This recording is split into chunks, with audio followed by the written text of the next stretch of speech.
Good morning. It is a Thursday edition of Glenn Clark Radio. I would be Glenn. Griffin's over there. Prince Charles is back. And Griffin, you thought we forgot. Go ahead, go get that box of beans. Go ahead. They're sitting out in the other room. Go get a box of beans. Griffin's got to eat a box of beans this morning. Bro. Hey, bro. I didn't do it. If I had made a faux pas as significant as that, I would expect a similar punishment. For those that weren't with us at the end of Tuesday's show, Griffin stopped the show for major breaking news. We cannot end the show. We have huge breaking news. And, of course, given that the Ravens have been talking for weeks about whether or not the Ravens might be in the market to trade a quarterback. Down the whole thing. No, you have to do the thing where you're like, you don't know what flavor it's going to be, and it's the idea of being boozled.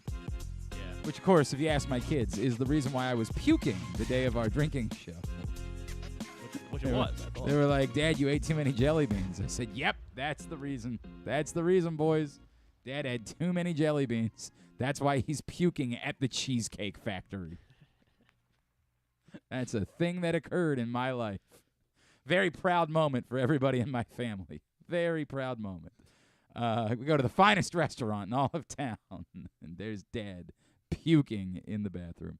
So Griffin stopped the show at the end of the show on Tuesday, and he says, dude, huge breaking news. I said, what? Say what now? There's huge breaking news. Yeah. How have I was unaware. All right, tell me it was a rough moment. What did I miss? Oh man! And he said, "Well, a trade has been made." I said, "What?" He said the Falcons have moved up to number 3 in the NFL draft. I said, "Wow, bold." They know the Colts are taking a quarterback. They can't run the risk. The Raiders might want a quarterback. This would leave them out. I mean, I'm reacting to it, and then all of a sudden it hits me. Hey, Griffin, where'd you get this news from? It's like, oh, dude, it's everywhere. I said, yeah, but, like, name a place. He said, NFL Network. I said, huh. And I'm looking around. He's like, well, actually, it's Field Yates. He's not NFL Network. I said, no, he's not. He's ESPN. And then I went to Field Yates' Twitter page, and I said, huh. Well, the thing about that is there's nothing here about a move up to number 3 from the Falcons. Yeah, I just needed and Griffin suddenly said, oh, God. I've made a terrible mistake. Because what he had seen was they had traded for a former number 3 overall pick, Jeff Okudah, and somehow had convinced himself that meant they traded up for this year's number 3 pick. What do you have to say for yourself? I guess I'm eating a jelly bean. Well, you're going to eat a few jelly beans. And I got to learn how to read again. You got to eat a few jelly beans. All right, pull out the first bean. These, of course, the bean-boozled beans. It's going to be dirty dishwater or birthday cake. All right, well, let's see. That's tame. Tame to start. It was birthday cake? Birthday All right, cake. do another one. All right, do another one. We need a payoff before we get on with the show. We need a bad one before we can actually do the rest of the show. Now this is Tutti Frutti or Stinky Socks. Again, two equally delicious flavors. I mean, sometimes. Tutti Frutti, let's go. Wow. Oh, damn it. Wow. I'm getting lucky here. Damn it. All right, we need to do a third. Swallow those. Get the. I want a clean palate here. God, In fact, get the man a water, Charles. Get the man a water. I have my Oh, he's water. got a water. Yeah, Never mind. you're You don't have to good. get the man a water. We need a clean palate for there to be. I don't want there to be any leftover positive taste in your mouth once the stinky socks or the whatever it is. What are the all? Remind me of all the bad flavors. This is going to be booger or juicy pear. There's dead fish in there. Two things you equally enjoy consuming. Old Bandage, that was the worst one I can remember. Last time. I don't remember. I don't remember anything. I don't remember at all. Toothpaste, that doesn't sound terrible. That of all the bad yeah. flavors, I You're like, believe I'll that take was the one you're like, toothpaste. all right, yeah. Rotten egg.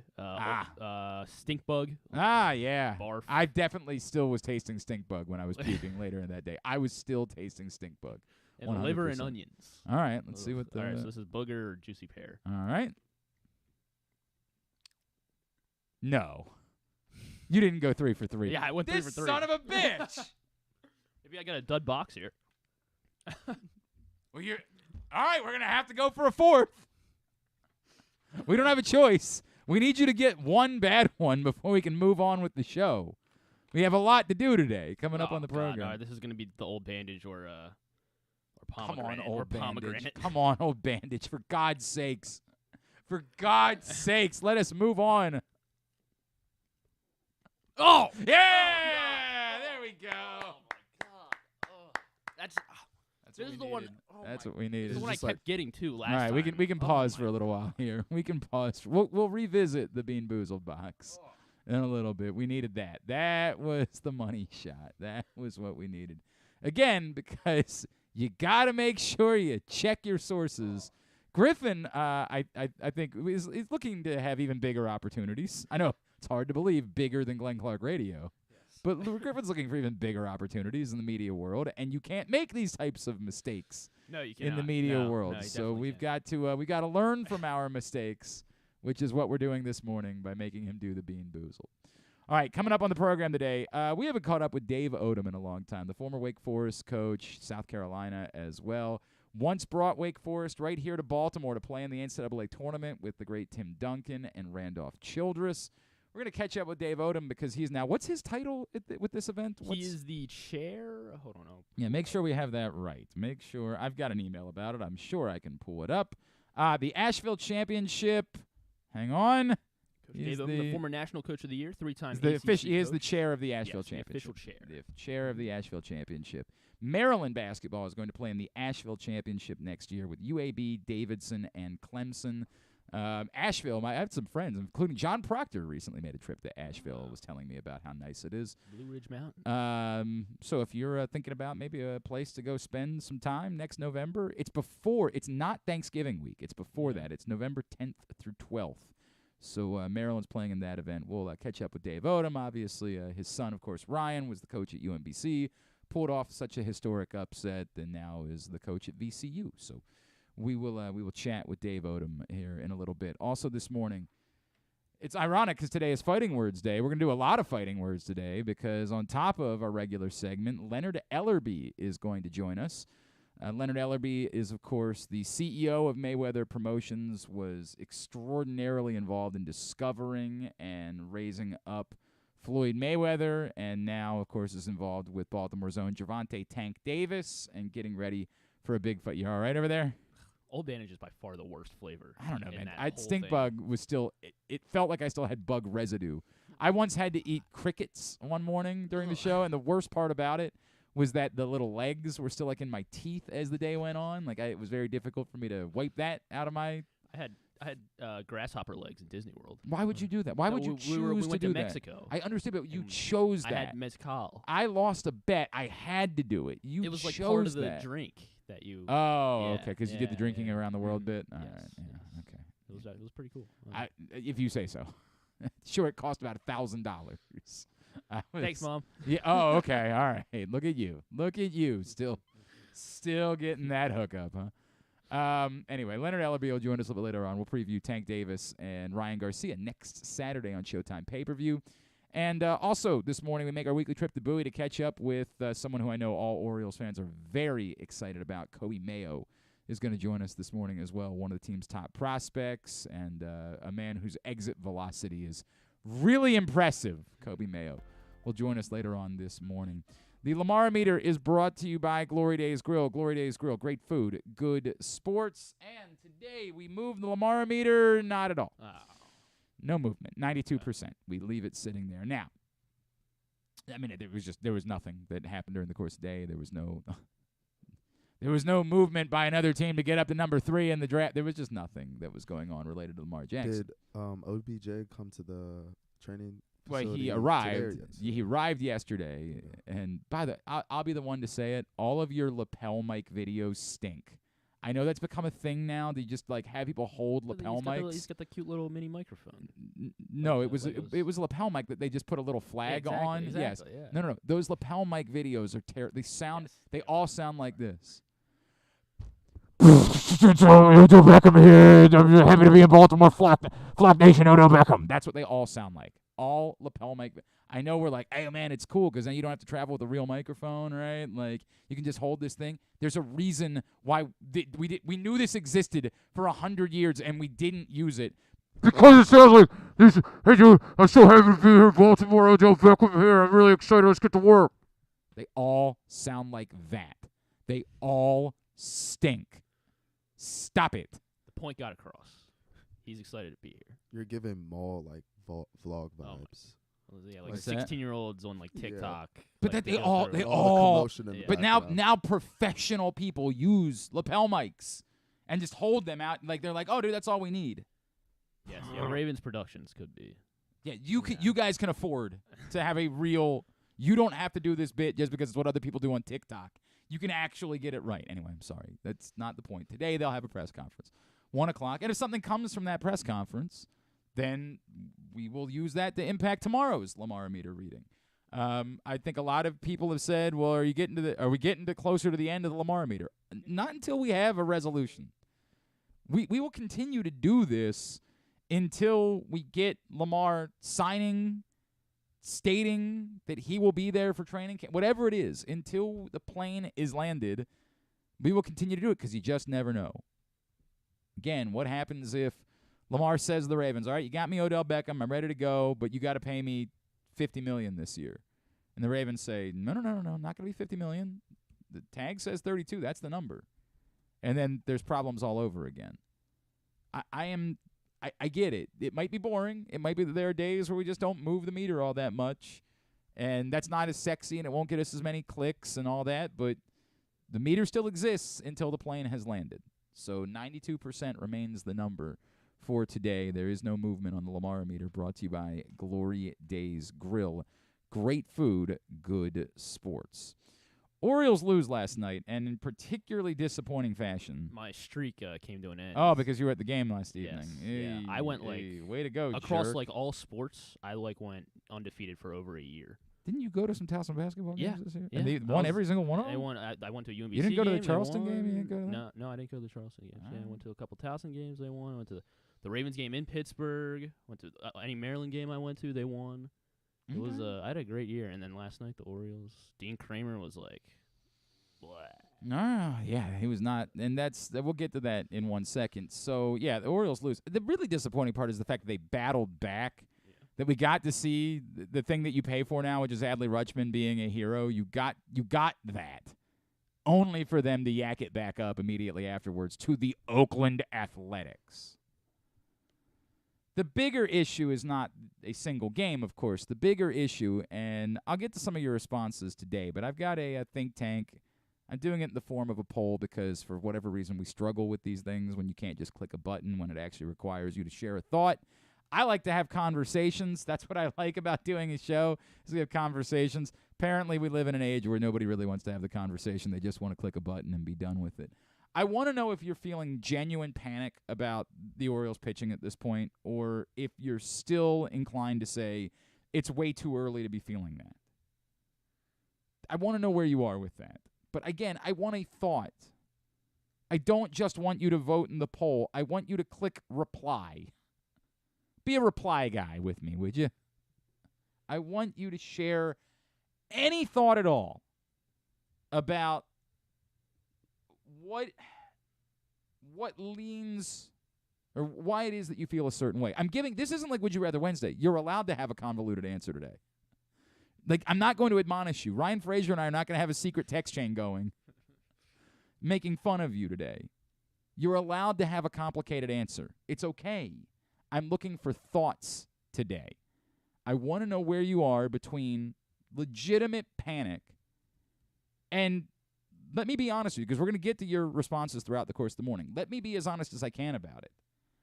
While I, again, would probably still click too early because I get it. Like, we're not even there's no way that you can fairly measure this. Imagine if we measured last year's Orioles by where they were on April 13th.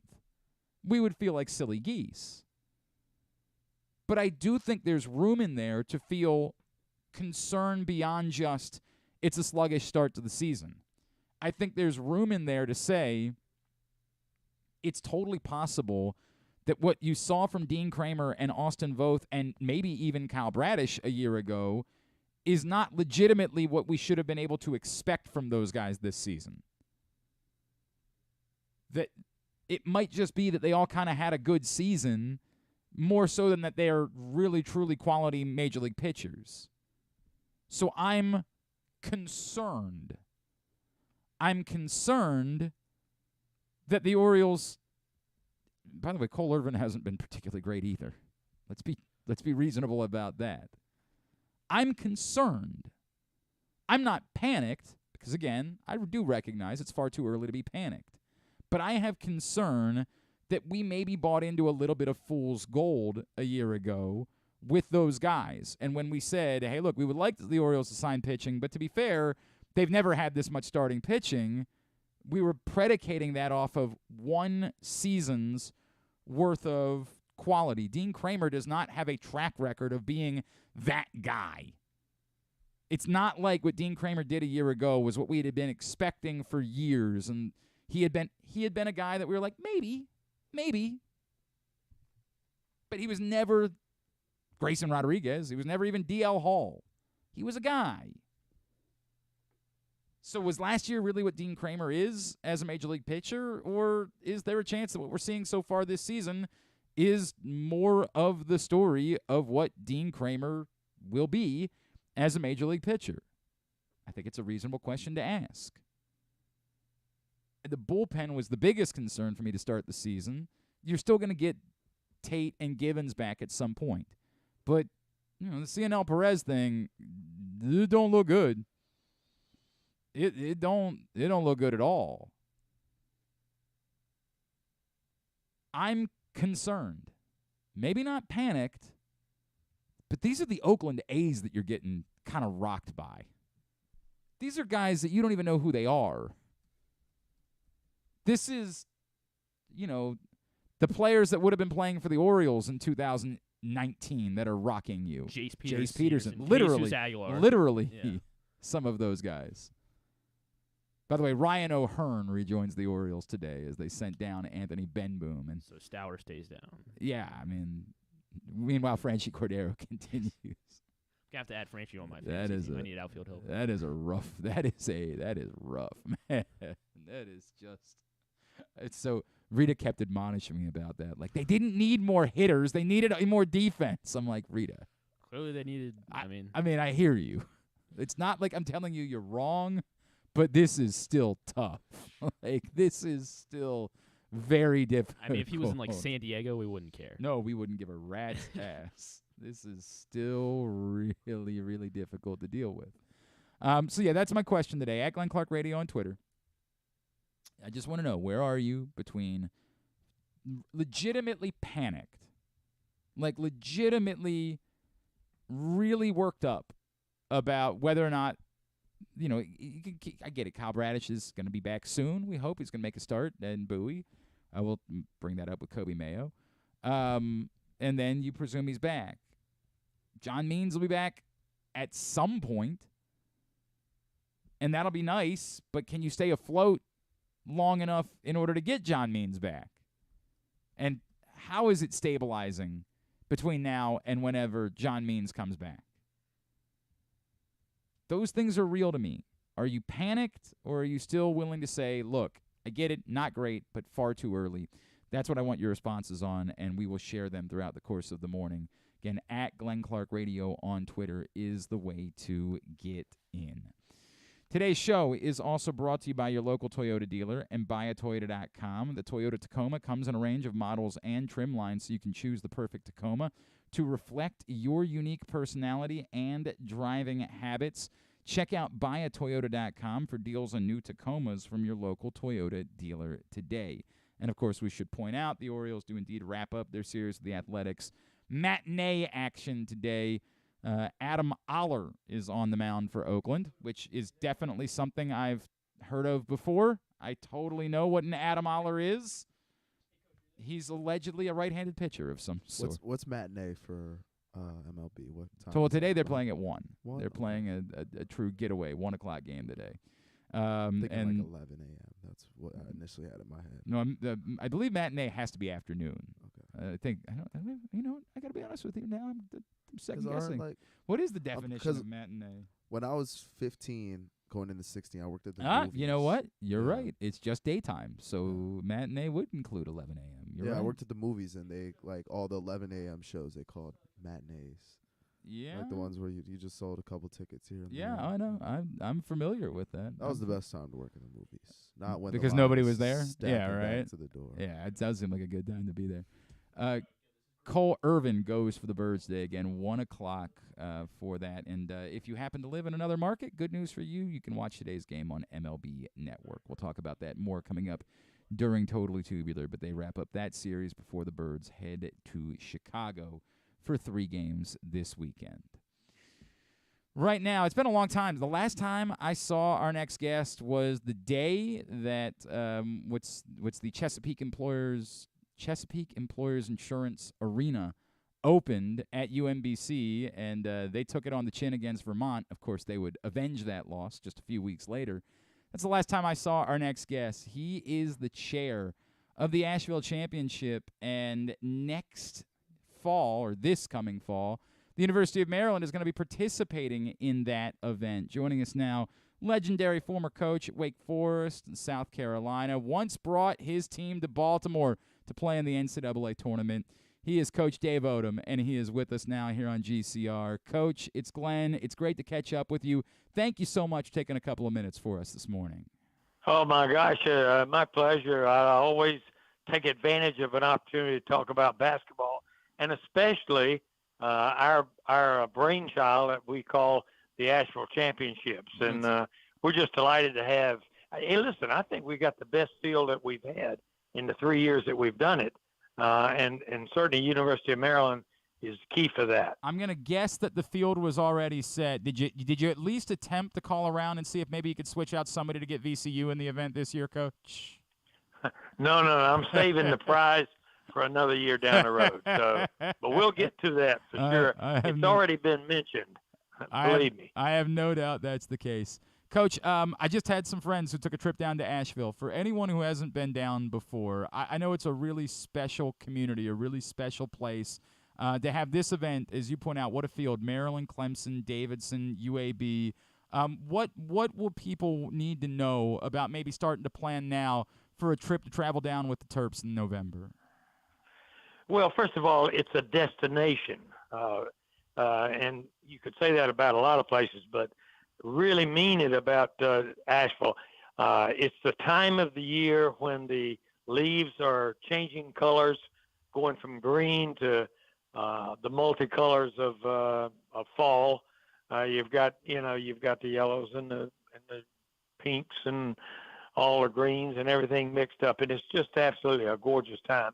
You got Biltmore, the plantation there, which is absolutely worth every dime it costs to go through it. My wife and I have done it several times.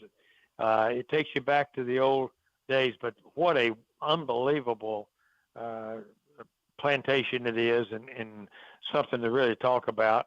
And the town itself is it's a throwback to days gone by, but lots of shopping, and the people that live there full time, they walk the streets, perfectly safe, and there's a growing interest in basketball there.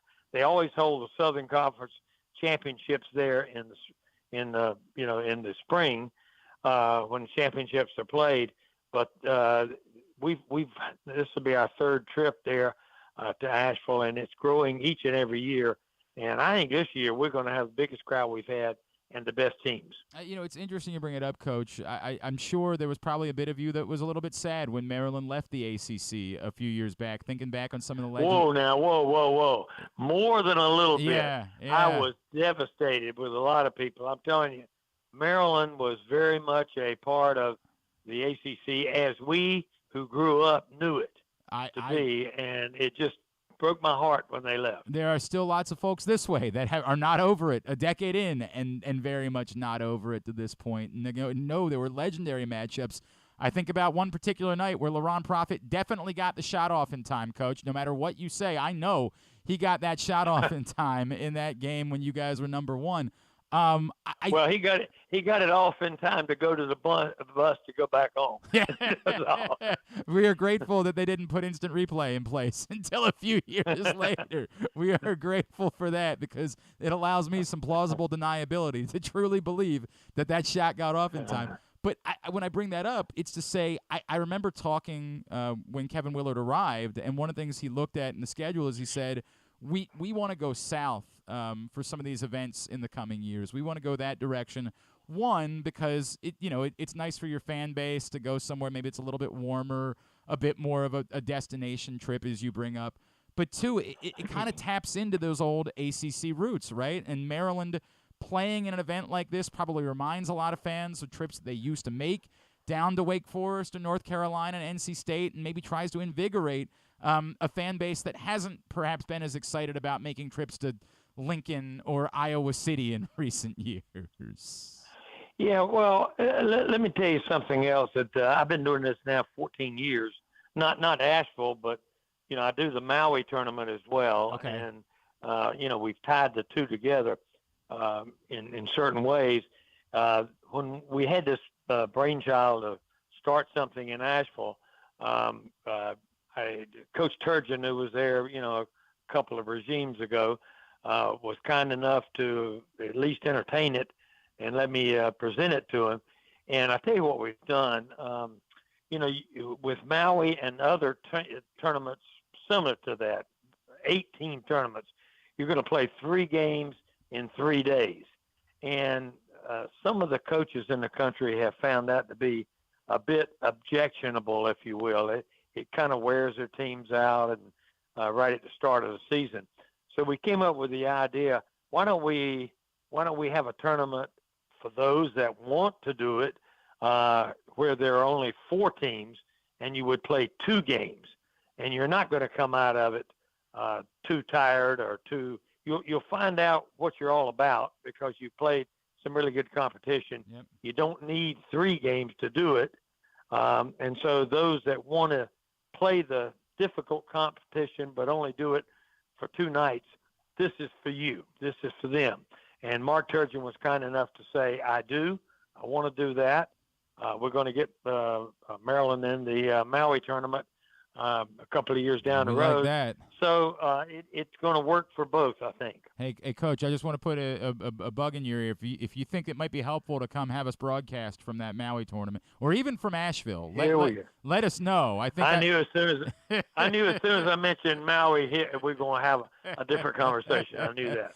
You know what? I'm telling you though, Griffin and I, we're willing to pack up the stuff and head down to Asheville too in the fall. That's a promise. We'll make that trip and come broadcast live from there. Coach Dave Odom. We'll treat you like you can't believe. I can't wait. I cannot wait. Get some barbecue. It sounds good to me. Coach, what you thought of Kevin Willard this season stepping in a tough situation and a cupboard that was a little bare, not having time to recruit his own guys, and yet being extraordinarily competitive this season and going undefeated in Big Ten play at home. How impressed were you with the job that Kevin Willard did at the University of Maryland in his first season? Listen, nobody pulled for him harder than I did along the way, and the reason for that, it's a great short story. I know you got to go, but when I first became involved with the 5-star basketball camp, my first night on the road was in Kevin Willard's home. Really? His mom and dad, Ralph and Dottie Willard, are 2 of my best friends, and I am so excited about having Kevin and his basketball team come to Asheville. But next time you see Kevin, you can tell him I remember him walking around his house in Huntington, New York, with diapers. Literally. I mean, my friend, he had diapers on running around, he and his brother. So I know the Willard family very, very well. But because of that, I'm going to treat them very, very well when they get to Asheville as well. But to answer your question, I was super impressed, but not surprised that he would do a great job. That's awesome. I kind of flinched a little bit the first 2 weeks of the regular season. I said, oh my. and he turned it around quickly. One of the best teams in the country, truly. I would say, and let's be honest, I'd say he's one of the top 30 teams in the country at the end of the year, which is magnificent for somebody that started so far behind because of just it just takes a while to get things going. So you mentioned Richmond and VCU a little earlier.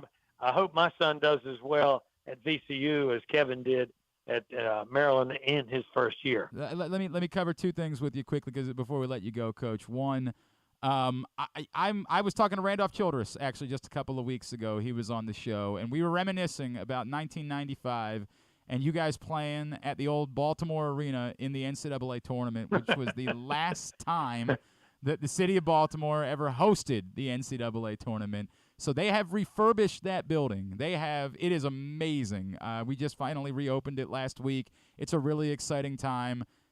With an actual modern building now, what your experience was like in Baltimore all those years ago, do you feel like Baltimore could be a host again for the NCAA tournament with a real legitimate building now? Oh, I absolutely do, because you got everything you need. You got hotels, housing, you got sites to see. You've got Annapolis just up the road there, which is everything you need for an NCAA early season, early tournament site is there. The seaboard, coastline, everything it's there. So no doubt it'll be in consideration for sure. I think in the coming years. I really hope that's the case, and I know it's a priority for the folks in the city and the mayor and the new building. It is a huge priority for them to try to bring back the NCAA tournament. And then you bring up your son, obviously. So Ryan and I have been very close over the years, and it was great to meet you that day that the building opened, Coach. But with the pressure that he's had to feel, right, from being the guy that did it first. Obviously, now there's company, right, with Fairleigh Dickinson this year. But I've talked to him about it a lot, right? Like that you have to carry that you can't just be the guy that did something one time, and that everywhere you go you have to live up to it. How proud are you that he's been able to move on and do other things and continue to succeed and not be burdened by being measured as the guy that did this one thing this one time? Well, it's interesting you ask about that, because I heard him interviewed about a month ago, just before the change from Utah State to Virginia Commonwealth. And one of the questions that the interviewer asked him was, what was the most exciting game you've ever coached since you've been a head coach? And he thought for a second, and he surprised me. He surprised his mother and maybe some others, because I thought that was a lock. I thought he was going to say the night that we played Virginia in the first round of the NCAA tournament and beat them. He didn't. Did he say Vermont? He said Vermont. Yep. At Vermont. Yep. Beating Vermont at Vermont, because it was like a given that Vermont was going to win the conference tournament every year and go advance to the NCAA tournament. So I was really surprised that he said that, but in retrospect, I think he's right. Yep. Now, you mentioned about the opening game, and I was there, as you mentioned. That was, I think, a bad choice. I don't know who made the choice to open the building that night, but that game will live in infamy for sure, because it was a no contest from the beginning. Yep. But I'll give Ryan credit. He didn't run away and hide and say, this is too much for me.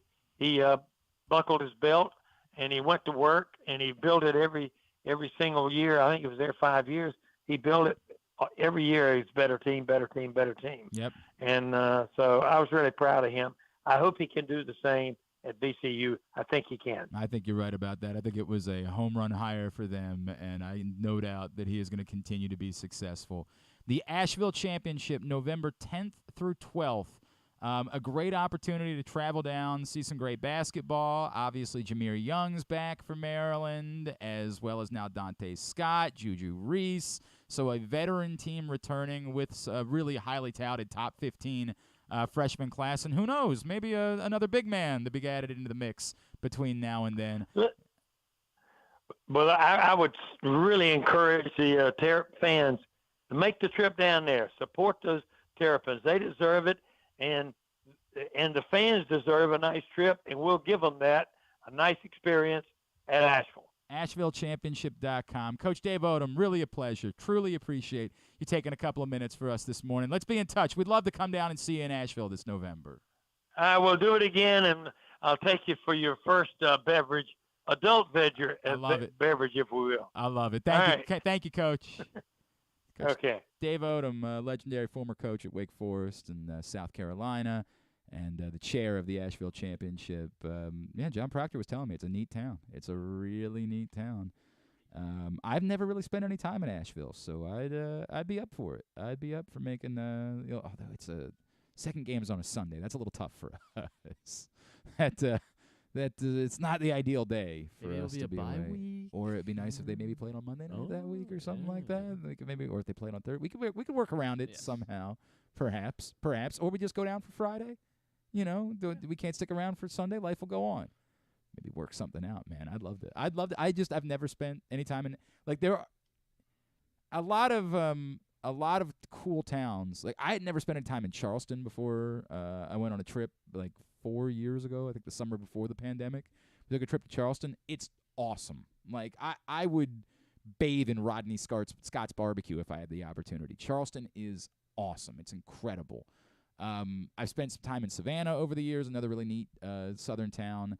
Everybody raves to me about Chattanooga, that you have to go experience. We, of course, associate Chattanooga with Terrell Owens and not much else. We're there's T.O. He went to Chattanooga. Well, in Iron Man 3, wasn't the little kid in Chattanooga, Tennessee? Is that where he was? I think so. I blocked out a lot of Iron Man 3, my friend. It was kind of sad. That's my only other, yeah. Well, it was kind of if they had just presented it as an Iron Man Christmas film, then I think it could have been more redeemable because our expectations would have been a lot lower. When it's a Christmas Iron Man story, sort of like they did that silly Christmas Guardians of the Galaxy last year, and it wasn't great, but it was fun. Yes, it was. I still have that. Hey, Kevin Bacon. I don't know what Christmas is, but that song from the beginning was in my head for a little while. I enjoyed it, but it's because I lowered my expectations. It was just a goofy Christmas Guardians of the Galaxy thing. By the way, the song they're using in the trailer for the new Guardians of the Galaxy movie, this will mean nothing to you guys because I think it came out before you were born. Yellow Brick? No, it's a song called it's a song by a band called Spacehog. Oh. Which, again, I know means absolutely zero to you. I understand that.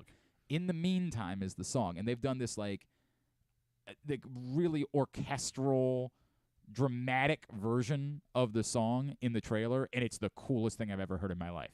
Every time the trailer comes on, if I just have the TV on in the background, today, we'll probably put the baseball game on in the background, and I don't think they run Guardians of the Galaxy trailers during Orioles games. But if it were to come on, everything stops. I'm telling you, I'll be sitting here all of a sudden. I'm like, it's and it's always been a great hook, but the way that they hang on a second, we could just play. Well, I mean, go ahead. I don't want to get us in trouble here. Hang on we a say second. we're playing the interview or not the interview, the no, preview, the trailer. I don't want to. Yeah, it's not. I mean, I don't want to play it through. I don't want to play it through the. I don't want to get us kicked off, but my God, the drama in this. Hang on a second. Okay. I get.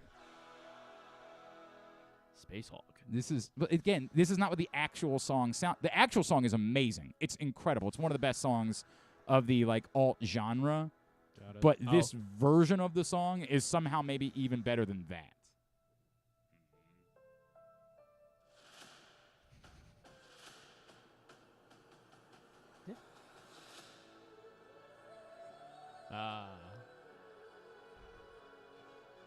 That's pretty good. I'm ready to go. I'm ready to go join the Guardians of the Galaxy when I hear Where's this. Thanos? John. Well, you know the song. Colson, you can come in here. Grab the mic. Is the microphone there? Colson can come in. Dude, it's one of the. Say that No, we got another mic. Wildly excited for this movie. Well, of course it's. Well, look. Guardians of the Galaxy has delivered both times out. Like somebody said, "Oh, I thought 2 wasn't quite as good as 1." I'm like, the tape scene in Guardians of the Galaxy 2 is one of the greatest scenes in Marvel I think history. they're both great. I agree. Well, Yes. Guardians of the Galaxy 1 was one of the most Oh, yeah. surprising Yes. moments when I they refused announced to go see it when it first because came you out, thought it was oversaturation. No, I was like, who cares? who cares about Yeah. the Right. stupid Yeah. talking Correct. tree? Who Like, cares? I didn't want to go. My son dragged me to Guardians of the Galaxy 2. I was like, okay, let's go. Spend a few minutes with my teenage son. Dude, It was unbelievable, it and was- I immediately went back and by watched by the original. by Marvel standards, Guardians of the Galaxy was like Marvel is already. I know the last Ant-Man was not. No. Oof. I don't know why they just decided This themselves they fade, wanted to make a sci-fi. Like I try to explain to people, it's just sci-fi. There's nothing else. There's no superhero to it. It's just a sci-fi flick. That's all it is. So Marvel, but in general, our standard is up here. right. Guardians of the Galaxy Is at the pinnacle. I felt Yeah. I felt about it the way that I felt coming out of the first Iron Man movie, coming out of the original Spider-Man with Tobey Maguire. Like, it was just so joyful. Like, there was so much joy in going to see that first Guardian of the Galaxy. So I would be excited about this no matter what. But are you familiar with the song? Like, do you know? Dude, it is so electric the way that they have mixed this song with all the trailer. the music that they have done For the Guardians of the Galaxy in yes, particular. has with been the on a whole different level. Yeah. Taking old songs, Right. and bringing them back and giving them relevance again to where guys this age, That's and true. my kids and That's all true. that are totally in tune with the music, and they're like, "Wait a minute, that's pretty cool." Dude, I'm telling you, if you've heard it, Brandy or If I had well, played Brandy it was for- it was a big. If I had played it for you 10 years ago, you would have laughed at me. Yeah, And- probably. You're about to, "Dad, and I don't wanna this hear that song, happen." I don't even know what year was Spacehog? What year would this song have come out originally? 94.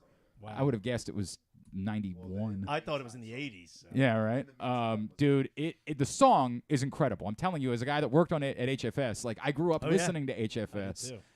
This is as good a song in the alt era as anything that ever existed. It's a perfect song. This is an even remixed it. better Yeah, mix it's amazing. of what's already a perfect song. And I'm telling you, I get like the hairs on my arms stand up when they play the trailer because I'm just like, oh Meanwhile, god, from a slightly more cynical perspective, yeah. think about these bands that have sort of melted into oblivion, and all of a sudden, a producer or whomever Mhm. goes, I like this song from Right, Guardians like of the Galaxy. some dude like me. and now, Yeah. and now the royalty checks, Big are just coming life. in over the trans. I don't like right now. I don't know that Spacehog could have played like soundstage. I Right, don't know that's that my they would have been point. able to. but they're going to be Like- able to next year. Oh Yeah. god, I love. I mean, are they They're still gonna with come out us? in their walkers. I It'll guess be great. I guess they should make sure that Spacehog is still with us at this Yeah, point. no I don't joke. know if that's the Here you case. guys go. All right, thanks, John. I appreciate it. Dude, I'm so excited about this. I'm telling you, man, every time I hear this trailer, it's like Pavlovian. I'm just so there it is again. Marvel's done a great job with all the music. Well, I feel agree like. with that. Yeah. I agree with that, They but always this one in pick. particular is Yes. very exciting to me. All right, Beans, let's go. Let's go. Griffin is still paying his penalty because he made quite the error at the end of Tuesday's show.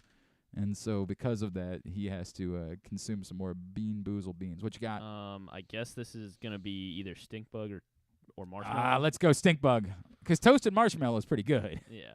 There we go. And it's... Oh God. Hey! It was actually liver and onions. Oh, okay. All right. That's what I'm looking for. That's my guy. That made me want to sip. Yeah. Yep. That made me very happy. All right. PressBoxOnline.com/offers. Baseball season is here, and for the first time in history, you can bet from your. Looks like he's about to start crying, which would be really great. It would just be really great for content reasons. For the first time in history, you can bet from your phone in Maryland. Go to PressBoxOnline.com/offers for the best sportsbook offers and incentives so you can start winning today. Get up to $1,000 in a deposit bonus match plus a $50 free bet with DraftKings. Just go to PressBoxOnline.com/offers right now, and you have to go that route. You can't, is there a code? No. PressBoxOnline.com/offers. Click on the DraftKings link and take advantage of that great offer right now. Coby Mayo is going to join us in a few minutes, and we'll get some of your responses. Are you panicked about Orioles pitching? We'll talk about that next. It's Glenn Clark Radio. Are you a diehard O's fan looking for the perfect way to show your team spirit? Look no further than Birdland Sports. Birdland Sports is a small business run by fans for fans. They offer a wide variety of unofficial O's merchandise, from the Birds Are Coming tees to player cartoon shirts and more. And the best part? Their prices are more affordable than the big guys. So head to birdlandsports.com and grab your gear today. Show your support for the Birds with Birdland Sports. The latest edition of Press Box is available now. On the cover, Luke Jackson profiles Orioles phenom Gunnar Henderson, breaking down how he was able to become the top prospect in baseball at such a young age, and what could be next in his first full MLB season. Also inside, we meet lacrosse players from the men's and women's college programs across the state, and Bo Smoka breaks down another year of wide receiver issues for the Ravens. Press Box is available for free at over 500 area locations, including 60 Royal Farm stores, and you can always find the entire edition, as well as the best daily coverage of the Orioles, Ravens, and Terps at PressBoxOnline.com. That first sip. That first bite. Start your day off right with a delicious breakfast at Royal Farms. Choose from a fantastic selection of fresh Royal Farms breakfast sandwiches and top it off with a rich hot cup of the freshest coffee in the world. At Royal Farms, breakfast is available day and night. It's the freshest breakfast in the world. Real fresh, real fast. Royal Farms.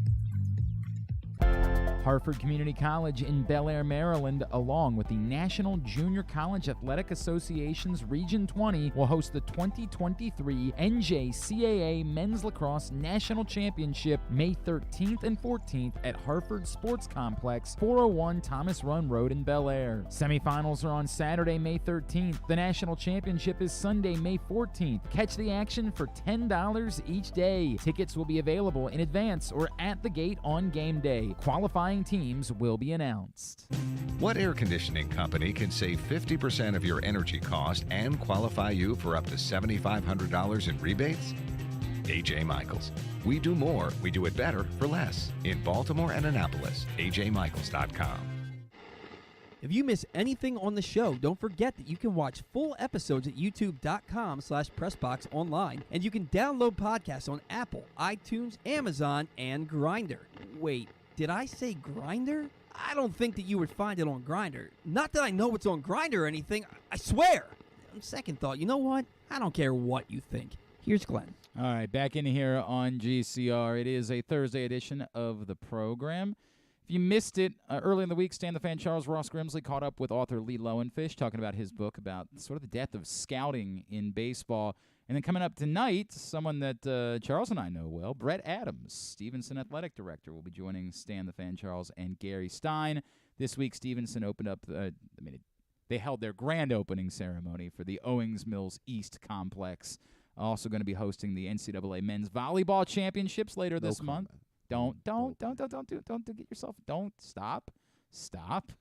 Also going to be celebrating that, the NCAA Men's Volleyball Championship, just a couple of weekends. So Stan the Fan Charles, Gary Stein, and Stevenson Athletic Director Brett Adams tonight on Facebook Live. If you miss it live, you'll be able to catch it, youtube.com/pressboxonline or pressboxonline.com/video tomorrow. All right, so put it out there.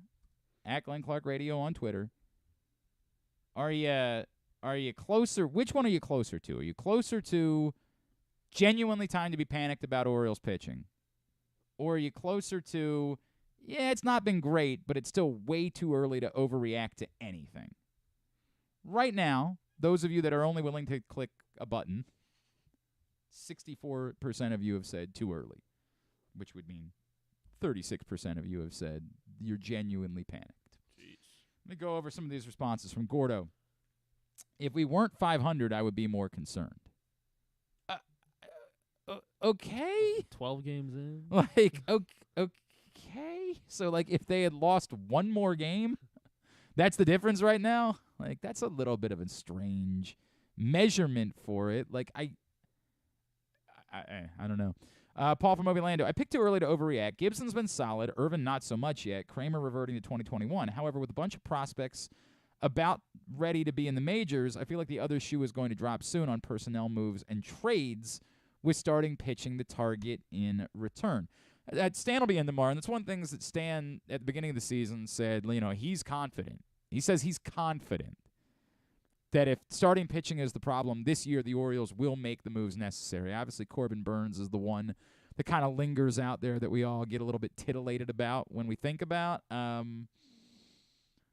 guess I'm going to have to keep saying I'll believe it when I see it. I'm not saying they can't do that.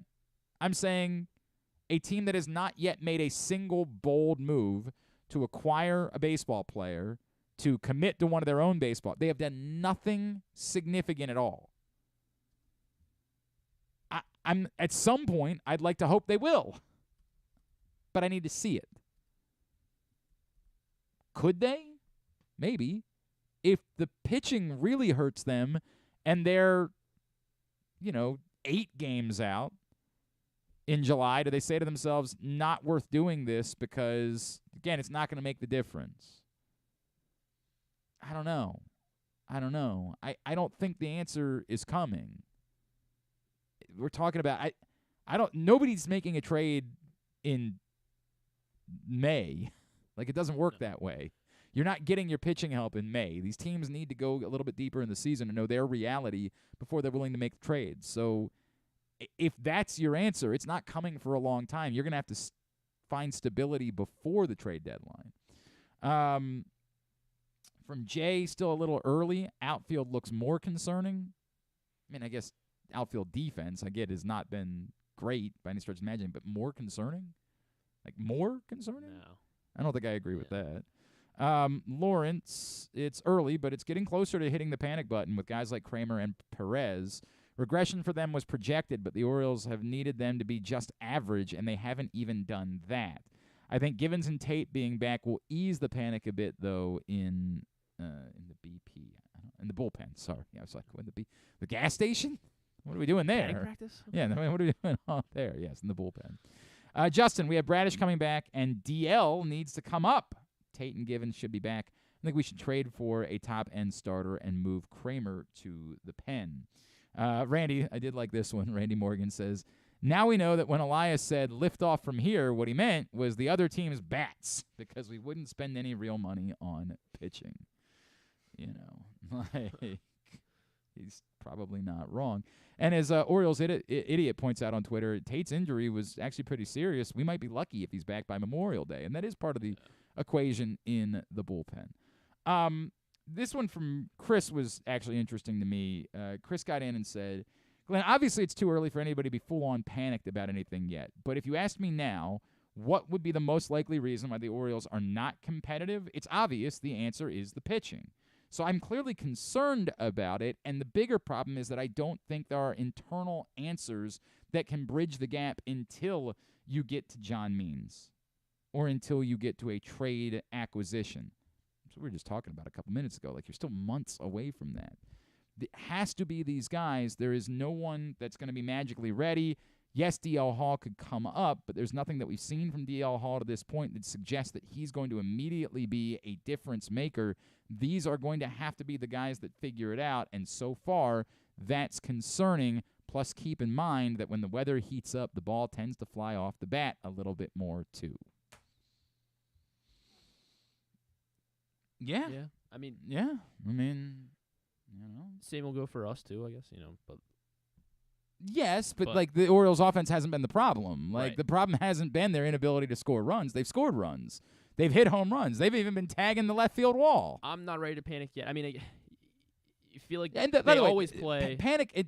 Orioles idiot followed up and said, panic probably isn't the right word. And he's right. Like I probably doomed the poll part of this by using the word panic. He said, panic probably isn't the right word. I would say it's time to adjust expectations.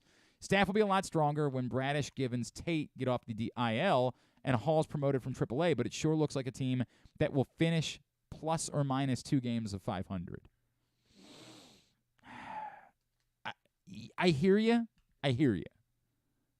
That part, I would say thinking about end-of-season record is a more difficult thing for me to, like, I would say it's entirely too early to start thinking about that.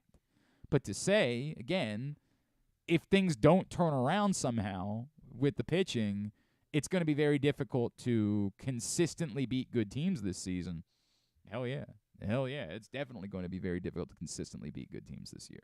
Yeah, and maybe we can, wait and hope there will be this year's version of Austin Voth. Obviously, Austin Voth has been terrible. Well, I mean, who would that be, though? Well, again, we never thought it'd be Austin Voth I last understand. year. So, I understand. we got to kind of trust them and know that they'll play the waiver wire. Okay, when you say trust them. Trust them to pick up the right arm that fits this. I mean, look, Danny Colom's been Danny Colom's been great. helpful. I mean, I don't want to oversell it, but he's been a helpful piece for this team. I can't make the assumption that that's going to solve the problem. Right? No, because you also have Tate and Givens on the horizon. So again, for the bullpen, that's helpful. But right now, how much of the rotation are you confident in? Kyle Gibson. Mostly Kyle Gibson. Yeah. Mostly. Maybe there's a chance that Grayson Rodriguez could stabilize. Maybe. I sure as hell hope so. How much else? You're hoping Bradish, comes off the IL in his last year's version of Kyle Bradish, but we were hoping the same about Dean Kramer. That hasn't worked out so well. Yeah.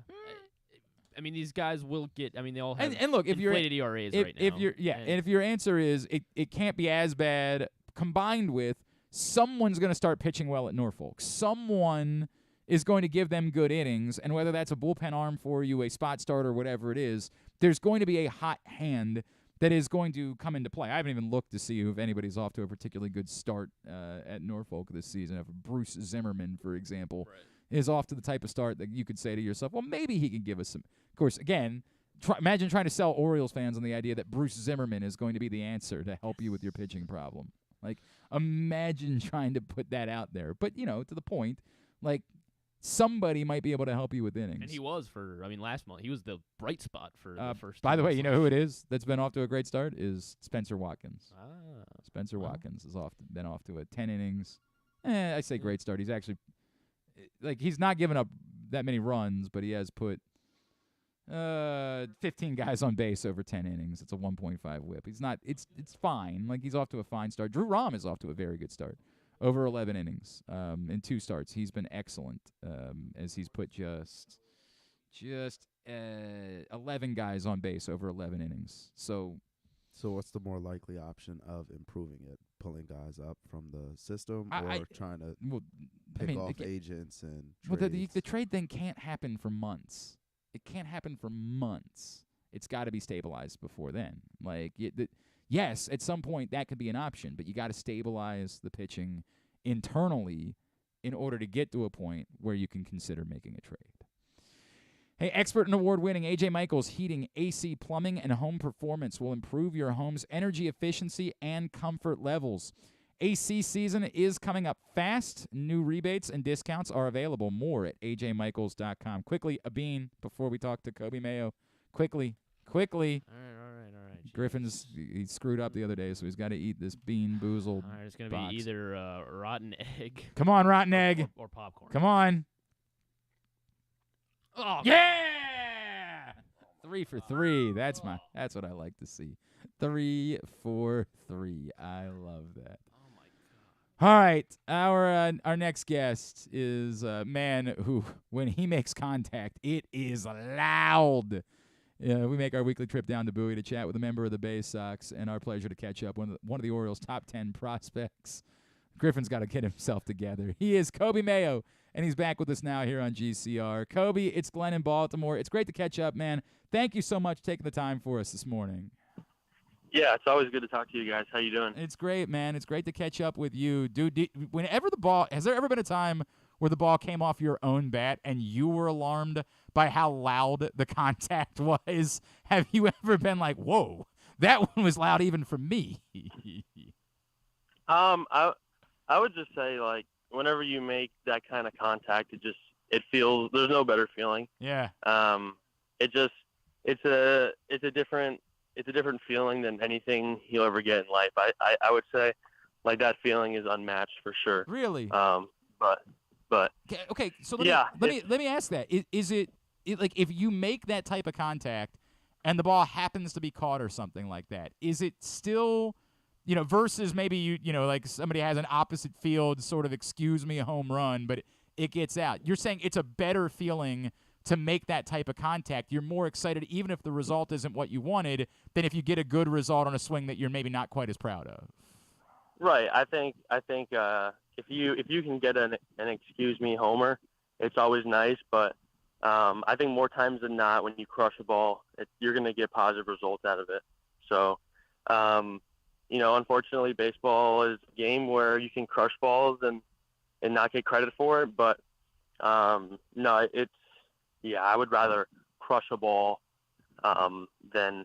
A homer's a homer, but hitting a baseball square and getting all of it is the best. Dude, for sure. It's gonna sound so corny because I'm gonna compare it to hitting in a batting cage. I know that.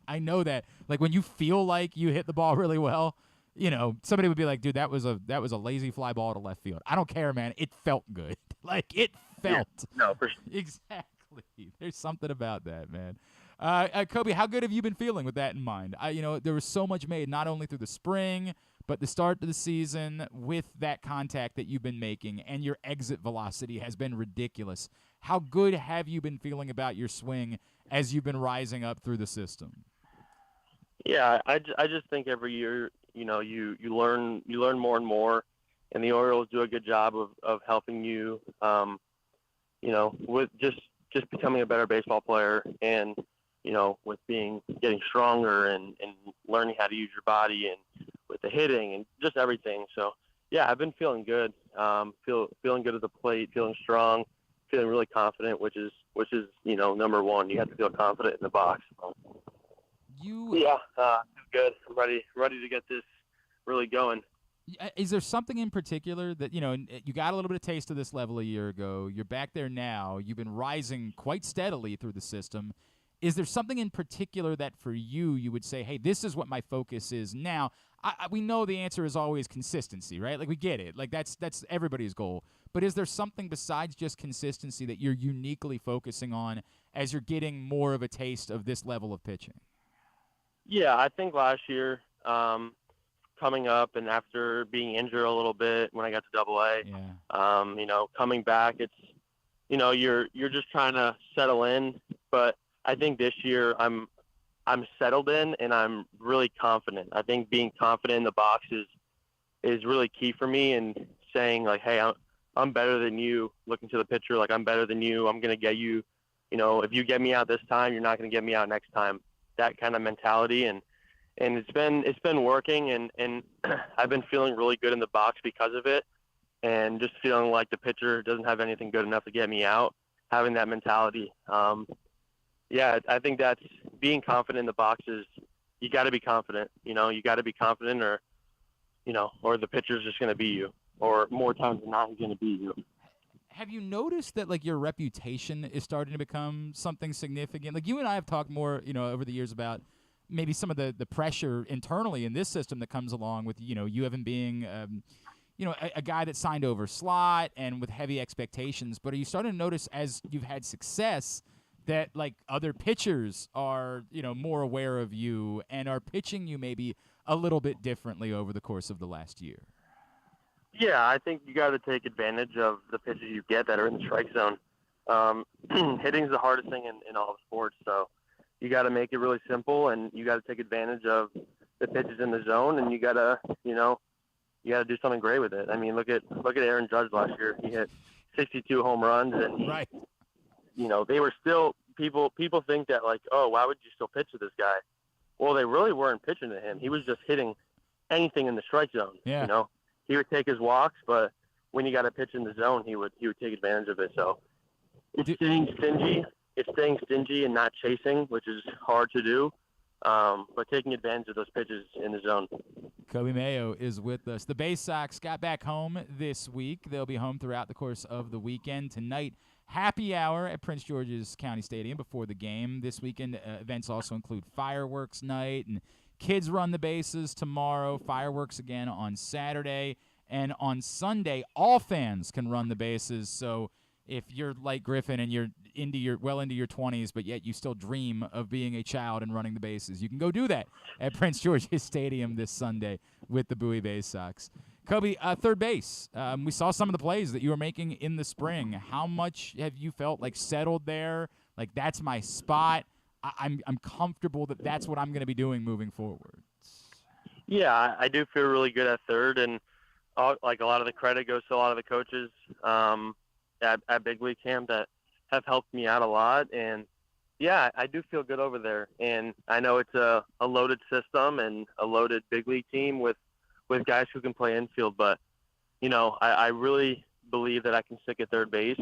There's going to be some times where they're going to be like, hey, need you at first, need you DH tonight, or need you in the outfield. But I'm going to let that decision come through them, but I'm going to try and work as hard as I can to stick over at third. You're still a really young guy, but is there a point that you've said to yourself, like, this is at the major league level, I know I can be a third baseman? Like, have you had sort of a feeling or a moment where you've said, like, this isn't a debate to me, I know that skill set can carry me to play this very important position all the way to the big league level? Yeah, I mean, I think you always think that. I mean, there's never a moment where you want to doubt yourself or tell yourself that I can't do this. You always want to be confident in yourself, but like I said, there's control in what I can do at third, but there's not control of who says where I play. Right. I get that. I'm just gonna work. You got to work hard, and you always have to believe that you can play, the position you want. So you never want to like it's just like I said with hitting. Always be confident. When you're in the field, stay confident. When you're in the box, stay confident, because it's a tough game. I completely understand everything. Like, somebody says to you, dude, actually, the funny thing is we need you to be a left fielder. You're like, cool. That's always where I wanted to be. But I think the confidence is such an important thing. Like, this is what you are capable of doing, and it's what you're going to be able to do moving forward, and I'm starting to feel that. Coby, it's funny because I mentioned you're a little bit younger, but yet it really felt like very early on you got entrenched with this core group of guys that we have felt like is going to be a part of this thing as the Orioles move to being a World Series contender in the coming years. The Coltons and guys like that we all feel that way about. Can you tell me about how those relationships kind of developed for you and getting connected with guys maybe a couple of years older than you, maybe at different levels, but how those relationships have come about and the way that you guys feel kind of moving together? Yeah, we already see some of these guys are already here and succeeding, of course, in Baltimore, but moving towards what really feels like a special group that's coming here in the coming years. Yeah, I think the Orioles put a lot of faith in me with, moving up with some of the college guys early. And, they could have easily said, hey, we want to send you back to Delmarva last year, the start of the season, said, hey, you're young and, we want to get you at bats like a lot of other teams do. But they felt confident and they had the faith in me to go up into high A and compete with those guys. And, like you said, I moved up with Colin and Norby. Norby was my roommate all last year through both levels. So, they did put a lot of, eggs in their basket with me and felt like I could go and compete. And I did. And I worked really hard. I worked really hard for it. And, I still talk to Norby and Kauser and those guys all the time. And, just working hard so I could get up there and help anyone who wants to win. I love that. I love everything about that. All right, so the important questions that I have to get to with you. We all know you're a South Florida guy, a Dolphins fan. If the Dolphins tomorrow were bamboozling everyone the entire time and they pulled off a trade and swapped Tua for Lamar Jackson, what would your reaction be? Hey, if he's a Miami Dolphin, I'm going to support whoever's going to be on that team. All right. You're not – but you Lamar's a Broward County boy. That's right. He went to middle school with my brother. So really? Yeah, he went to middle school with my brother. So that's cool. He's from Broward County, and yeah, we would support anybody. Bring him on. Have you found yourself maybe half rooting for him too, like being up here, being around here, knowing how Ravens obsessed everybody is this way? Have you found yourself almost semi-adopting a second team and being like, well, I can root for Lamar. He's a South Florida guy, too. Oh, yeah. Okay. I mean, Lamar's special to watch. I mean, he's kind of changed the game in a way, and we'd like to see him stay healthy and get the team, into into the AFC Championship and going to the Super Bowl, because when he got drafted, that's what he said he wanted to do, and I think he's more than capable of doing that. Just got to stay on the field and keep going, because they just got Odell. So they can do some things. Man, we are hoping that everybody's going to be cool and that this is all going to work out, and that this will just be a bad dream years from now when we were worried that Lamar Jackson wasn't going to be in Baltimore. Fastest. It'd be interesting what's going to happen. Dude, you don't know. I don't know. It's going to be weird. Bro, Coby, I have been running a bit on the show where we literally update a silly graphic behind me. It's a meter every day with my percentage faith that Lamar Jackson is going to be the quarterback for Week 1 next season. It's been a daily roller coaster for us this offseason. It has been that crazy. Fastest exit velocity you've ever recorded anywhere, like whether it was in a game somewhere or training. What is the number that you hit one time and maybe it's your life's goal to move past it at some point? This spring training during the Pittsburgh game during big league camp, one of my doubles was a 111.5. Jesus. I think that's my max. I hit a ball last night 110.5. But I remember there was it was an out last night, but yeah, but dude, you knew you made the right contact off the bat, right? It was that type of swing. Yeah, of course. So, did you have a home run that was 109 in the spring too? No, I didn't hit any in the spring, but okay. I did hit a few balls. I think I hit one 110. I think I hit one 111.5. But yeah, I would like to see a 112. Yo, we would too, by the way, for the record. We'd love to see that as well. Is it ever hurt? Do you ever have a swing that legitimately hurts your hands because it electrifies the bat that much? Oh no! When you hit a ball square like that, you don't feel anything. Oh, you don't feel anything. It's just the most pure. It's the most pure feeling you could have. Dude, now it must be cool to be you. That sounds so awesome when you say that. I'm man, I would love to know what that feeling feels like. To just have it be so pure and so electric. Yeah. Oh, that's true. That is dope, man. That is so cool. What else is going on with you? What are you guys doing? What's in your world on a Monday, on an off day? What does life look like these days for Coby Mayo? Honestly, if I had to go grocery shopping for the week, for the apartment, go do that a little bit. But mostly just, taking care of my body on the off day, make sure I'm hydrating, play some video games with either Norby or some friends from my hometown. Okay. Just kind of taking my head off baseball for a day. You definitely need a day out of the week just to say, hey, I'm not going to think about baseball. Take care of my body for the day and play some video games, have some fun with some friends. What are you guys playing? If me and Norby play, we'll play NHL. Okay. But if I play with my buddies, it's usually Fortnite, Rocket League. When you play NHL, do you always play as the Panthers? Oh no, me and Norby we play together. Okay. 3 versus 3, our own players. Oh, and, nice. Yeah. So we play together and we destroy some kids. I know you're a big Panthers fan. Did you ever actually play hockey at any? Do people is there a hockey community at all in South Florida? I would say I've been a Panthers fan since I was really, really young. The community has definitely grown more and more every year as the team's getting better and as it's getting more exciting. And but no, I never played hockey. I went skating when I was younger in middle school with my friends, and I would always fall. So no, I never skated. Dude, that was me. I was like, this is never going to be an option. I'm terrible at this. I can't. Yeah. I can't. I'd rather watch it than do it. Dude, I love it as a sport. And I know there was Jacob Chikrin, who I think plays in Ottawa, was from South Florida, because I remember he and Lamar. Yeah, he's from Coral Springs. He's from Coral Springs, where I live. Yeah, he and Lamar were buddies. They would go to games together and hang out, which was a cool story. But I was like, dude, is anybody else down that way, a hockey player? He's like, yeah, it's not a lot of us. I said, yeah, that makes sense. There's not, but if you're a fan down there, it's exciting. That's cool, man. That's cool. Coby Mayo, it's so much fun to see what you're doing and to catch up with you again. Of course, at Coby Mayo X on Twitter. Remind me where you're at on Instagram, Coby. Just Coby MVYO_. Just type in Coby Mayo, you should be able to find me. Excellent. Give him a follow on there. Hey man, continue killing it. Great to catch up with you. Thank you for hopping on with us for a couple minutes this morning. We always appreciate it, dude. Appreciate it. Have a good one, guys. Coby Mayo with us here on GCR. Again, the Baysox home this weekend, and a lot of great events. Griffin's going to go run around the bases on Sunday like an idiot. Baysox.com in order to get your tickets. Actually, that's something that Drew legitimately would do, by the way. Yeah. We were joking about that with Drew and I will go down together. We were joking about it with Jeremy on Monday. There's a famous story of Drew literally leaning in to try to get a high five from Brad Stevens. Straight shoot, a thing that actually occurred. I have never oversold that story. There was no nothing wrong with that. There was no prep.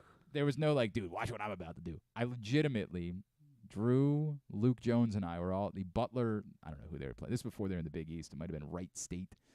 Butler Wright State basketball game at Hinkle Fieldhouse, just because we wanted to go see Hinkle Fieldhouse. We were in Indianapolis for the Super Bowl, and I had never been to Hinkle Fieldhouse. And so I was like, hey, Butler's at home. Do you guys want to go?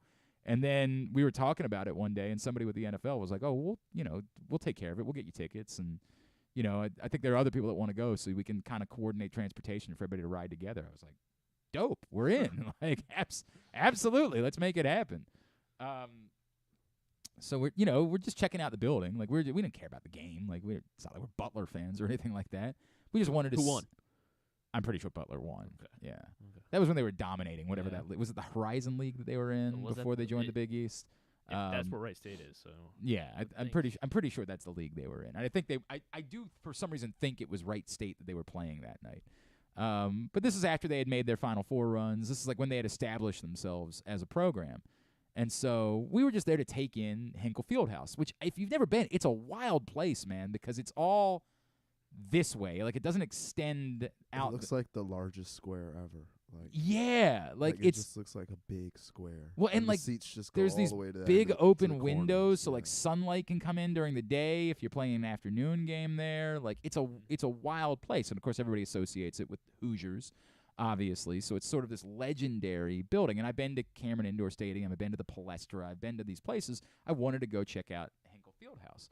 So, Butler's blowing out Wright State, but because we traveled with everybody, all these other writers, we were all riding a bus together, and the bus wasn't going to leave until the game was over, so we couldn't duck out early. So Luke and I are sitting there at one point, because we had great seats. We were like the third row. And Luke and I are looking around like, is Drew? Like we realize he's been gone for a little while. The hell is Drew? And we're legitimately just looking around, and all of a sudden, I look down. I'm like, dude, and I just pointed out, and Drew is standing. It's children. It is 8-year-olds lined up to make. This is maybe a tradition at Butler. I don't know. They make a tunnel going to the hallway to the locker room, and they all lean in to high five the players, and Drew is standing in this tunnel with these children.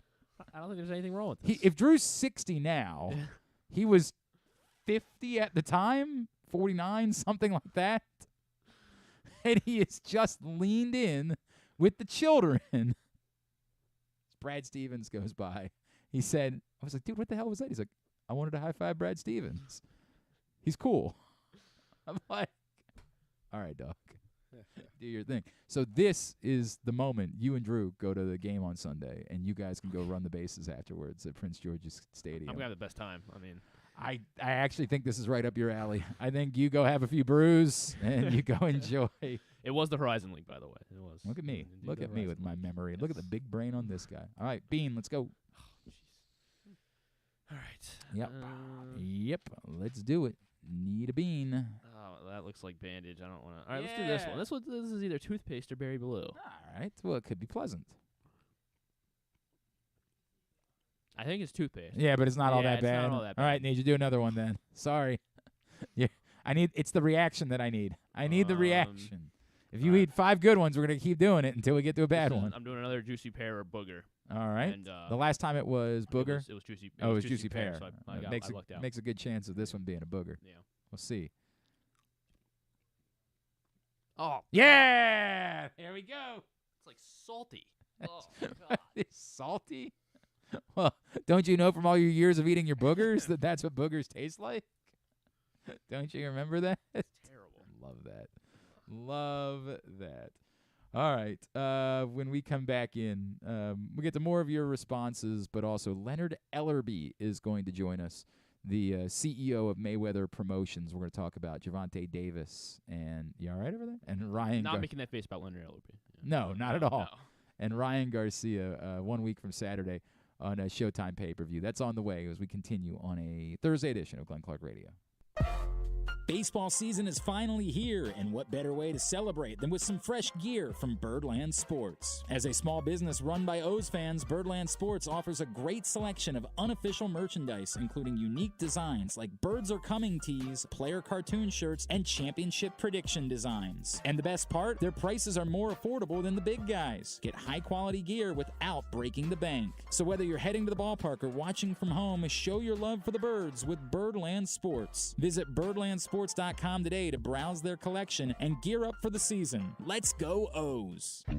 Whether your focus is luxury and comfort, convenience and technologically advanced connectivity, or sporty performance and aggressive styling, we've got the perfect Highlander for you. Check out buyatoyota.com for deals on new Highlanders from your local Toyota dealer today.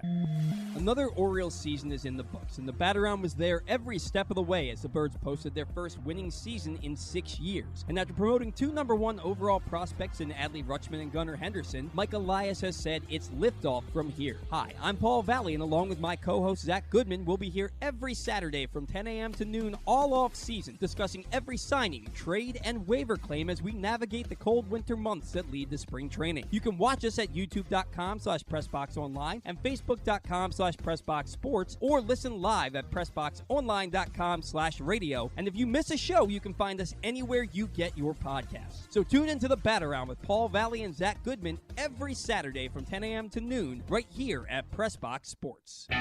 Stan the Fan here, welcoming back one of my favorite sponsors, the Costas Inn. And everybody around Baltimore knows the Costas Inn is a great place to go and grab crabs, steaks, salads, soups, whatever's on your mind to eat in person. But did you know that the Costas Inn has upped their game? They are now one of the premier takeout places in Baltimore. Give them a call now to order your food, 410-477-1975. That's the Costas Inn, over 4100 North Point Boulevard.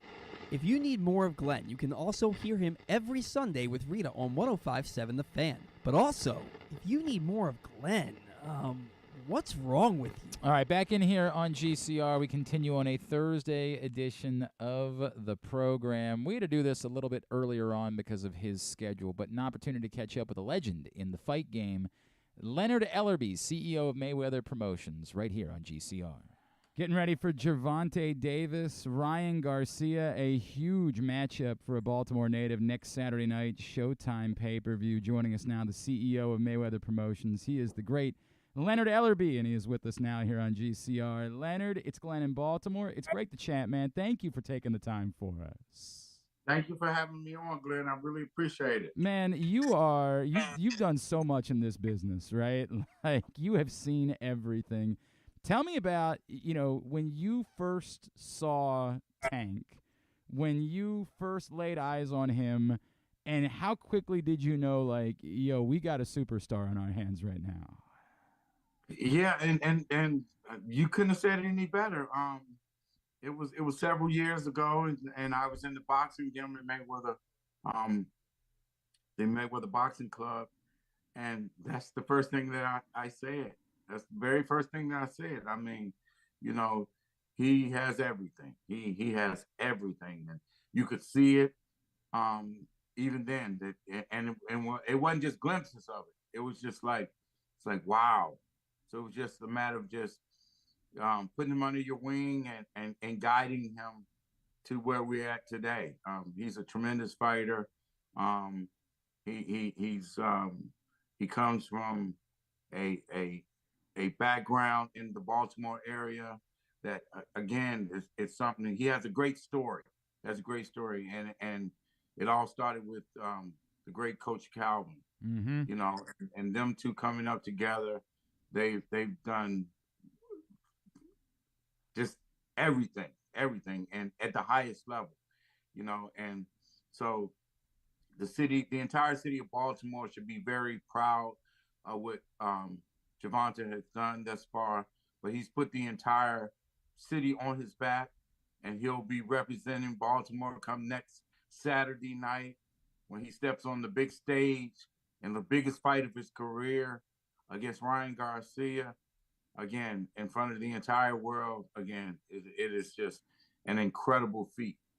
And I'm just really, really excited to be part of this magical event because it's historic.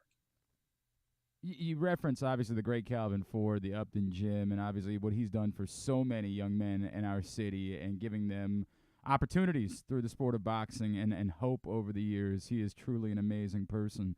Leonard, as you point out, right, you guys dealt with this with Floyd for years, where everybody said, oh, yeah, but he's not facing the most important fighters that he needs to face. And, there's always somebody who wants to knock what it is that someone's doing. And it's been a similar conversation with Tank, right, where we're waiting for this fight. We're waiting.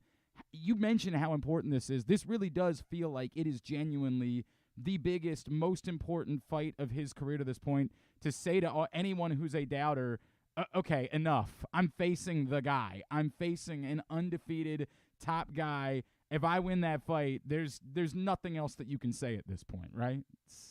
Correct. I mean, and you're always going to have the naysayers that are out there.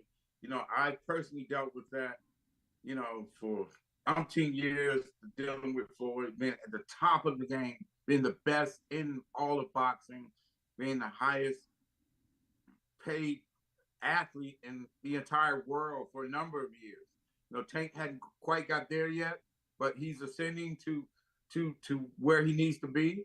And again, it's just a pleasure just watching this young man's career, go the way that it's going, and him to still remain humble and to continue to work at his craft and stay focused, just like he is for next Saturday night.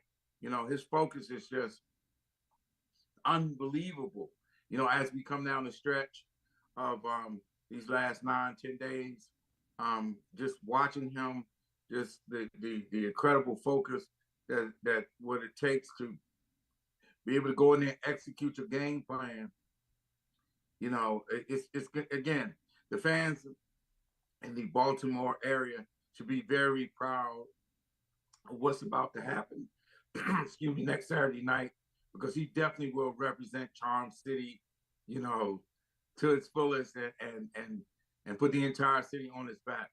Also, speaking along those lines, also he's done an incredible thing where he's taking some of the people that he's come up with, with him. We got Lorenzo Truck Simpson.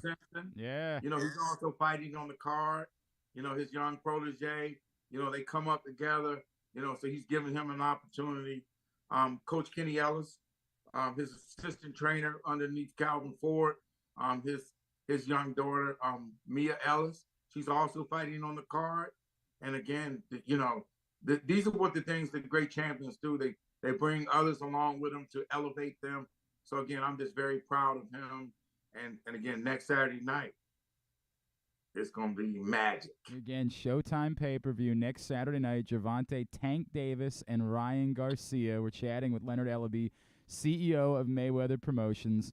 Leonard, you mentioned Tank's focus right now, and that's an important one for me, as I'm sure you understand. A lot of people in this city have been concerned over the years about some of the different issues that Tank has dealt with and some of maybe the chaos at times that seems to have been around him. Where is he at right now as a person? Because I think some people might argue at times his toughest opponent has been himself over the years, right? Where is he at when you say focus, personally and driven towards his goals as a boxer at the moment? He's all the way locked in. And that's what you got to be when you're at the top of your game. And he has a great team around him. And so when that happens, because in life in general, you're going to have ups and downs. And it has nothing to do with being an athlete or a great boxing champion. In life, you're going to have ups and downs. But it's how you deal with those things. And what he understands is that, he's had, some shortcomings. He's made mistakes just like any other person has made in their life. Mm-hmm. But what he's done, he's been able to remain focused and understand that you know, where he's at in his career, in his life, and understand that staying positive and remaining focused is nothing more important than that, because it's like, as long as you don't repeat the same things that happen, you know, the ups and downs, you know. So a lot has to do with the people that you surround yourself with, and he has a lot of good people around him. And I'm very proud of really that how he's matured as a young man. And again, come next Saturday night, we're gonna see everything on display. You know, he has a certain calmness about him that you know that's very, very important, where he understands he's taking things in stride. And again, it just goes to show you at the level that he's operating at. And again, just really, really locked in for next Saturday night. Obviously, one of the things as a fighter that's been most entertaining, he's clearly a finisher, right? He has a devastating knockout blow for a man of his size. It is wild to see how many times he has just laid somebody out. This is a different animal, right? This is a different beast. Can he finish? Can he lay Ryan Garcia on the canvas next Saturday night? Well, in my opinion, like I've told everyone, there's only one outcome with this fight, and that's Gervonta Tank Davis knocking Ryan Garcia out. Ryan Garcia will not see the 12th round.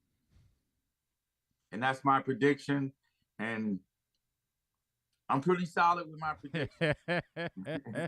All right, good. I'm gonna run to the counter right now. I'm gonna put them. Actually, we can do it on our phone now in Maryland, which I like. So I'm gonna go do that.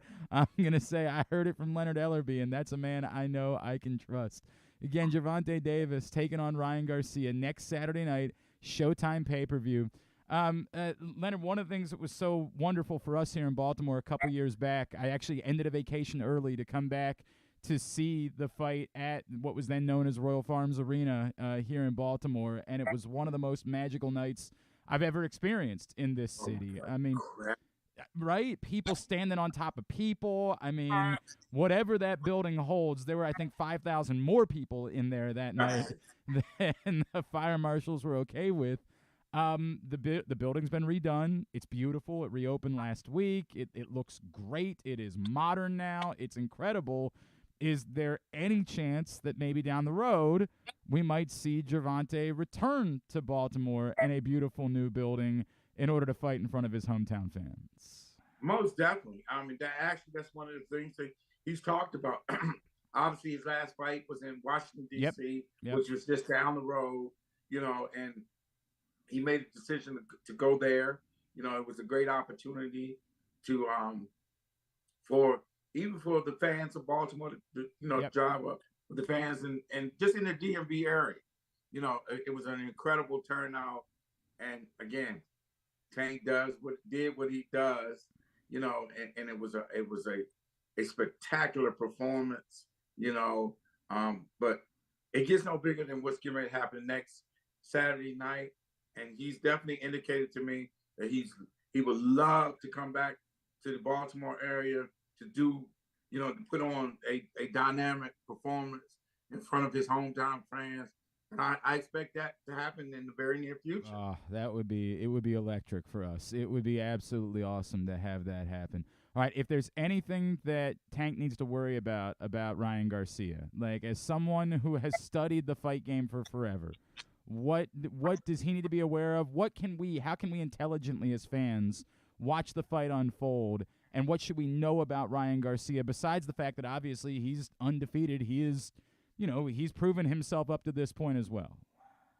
Ryan Garcia is a terrific fighter, and he's bringing everything to the table, and this will be Tank's toughest challenge up to date.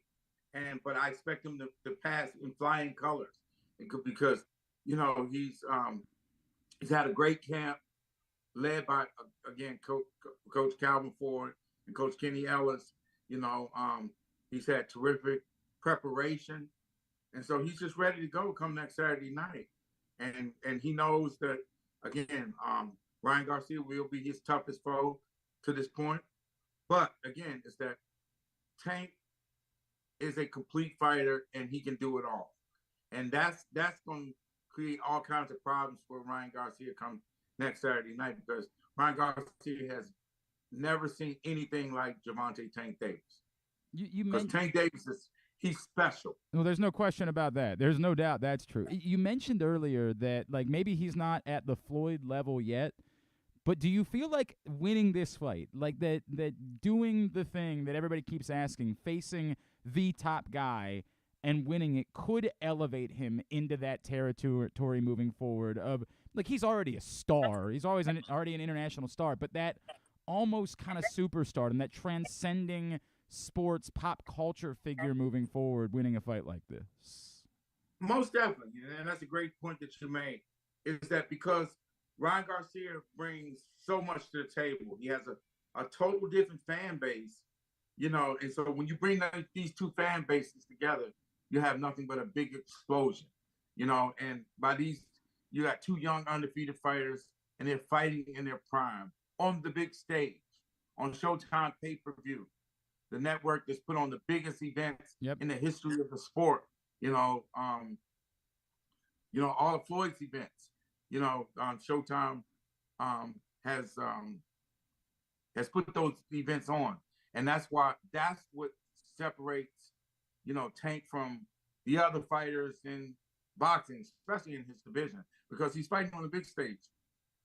This fight right here is the biggest fight in all the boxing at this point, for this year in 2023. And again, Tank will be looking to put on a dynamic performance. And, he's really, really excited. These last few days coming down the stretch, they can't come fast enough. And that's normally how a fighter feels. It's like they just can't wait to step up in the ring and really show off. Yep. Show up and show out, as we say. Well, we're looking we're looking forward to seeing him put on that show. That's what we're looking forward to next Saturday night.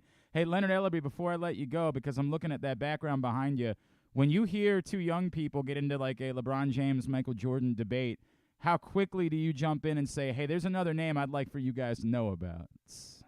That's happened often. Yeah. Because Lenny Bias was, may he rest in peace. He was that guy.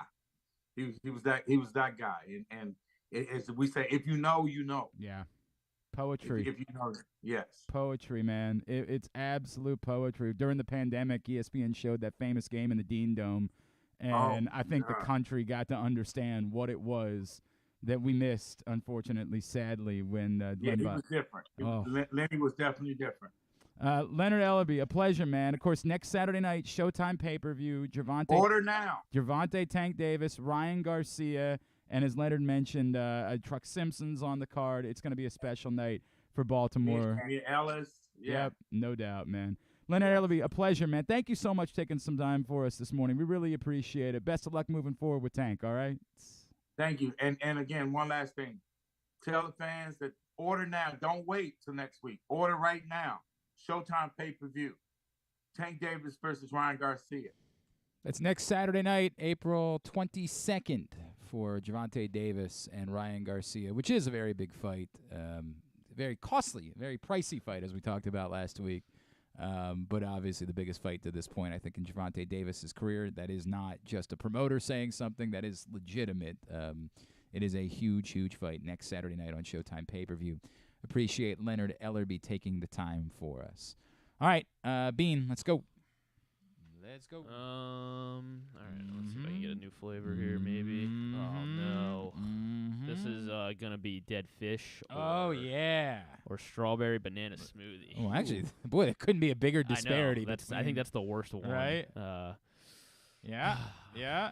Uh-huh. Yes. Damn it. Yes. Do another one. Another one. Another one. I can't have a preferably good taste another, in my mouth? Preferably another one of the same flavor. Preferably. What you got? All right, let's go. I'll go with another red one here. Yeah. Which is going to be Old Bandage or pomegranate. Uh-huh. You got Old Bandage last time, so I'm afraid this one might be pomegranate. Yes. Damn it. Yes. I got to make a phone call. Oh, get the hell out of here with that. Griffin's we have to have him pay his penalty for the mistake that he made the other day. Hey, birdlandsports.com. Right now, I said yesterday, they got the Hydration Station shirt. They also have the Slug Then Chug Homer Hose shirt available. And now they have also added a third. I don't know if this will show up the way that I want it to on the video. They have added the Script O's, but the O is now a hose, which is really great with the funnel at the end of it. So if you're enjoying the Homer Hose, if you're enjoying the Orioles hydration efforts, and of course, as I said the other day, we're not going to say the other thing because we want it to stick around. If you're enjoying it, celebrate it by getting to birdlandsports.com and getting your very cool, very fun T-shirts. They're all available right now. Again, birdlandsports.com. And all of those related to the hose are all on sale for $17.49. Which I promise you're not getting any T-shirts when you're at the team store. When Griffin was there last night, you're not getting your T-shirts for $17.49. That ain't happening. No, I was not. Yeah. So go to birdlandsports.com. Quality still is good. Price is cheaper. It's for Birds fans, by Birds fans, and a lot of really cool new designs available this week, again, at birdlandsports.com. So this week, we've been trying to get to know the Ravens' new receiver. The Ravens are going to introduce him at a press conference here in just a little bit more than an hour. But we've been catching up with some folks that know Odell Beckham, and this man's perspective is great because the last really good season that Odell Beckham had was with this guy as his head coach and Todd Monken here in Baltimore as his offensive coordinator. So I'm really looking forward to getting his perspective.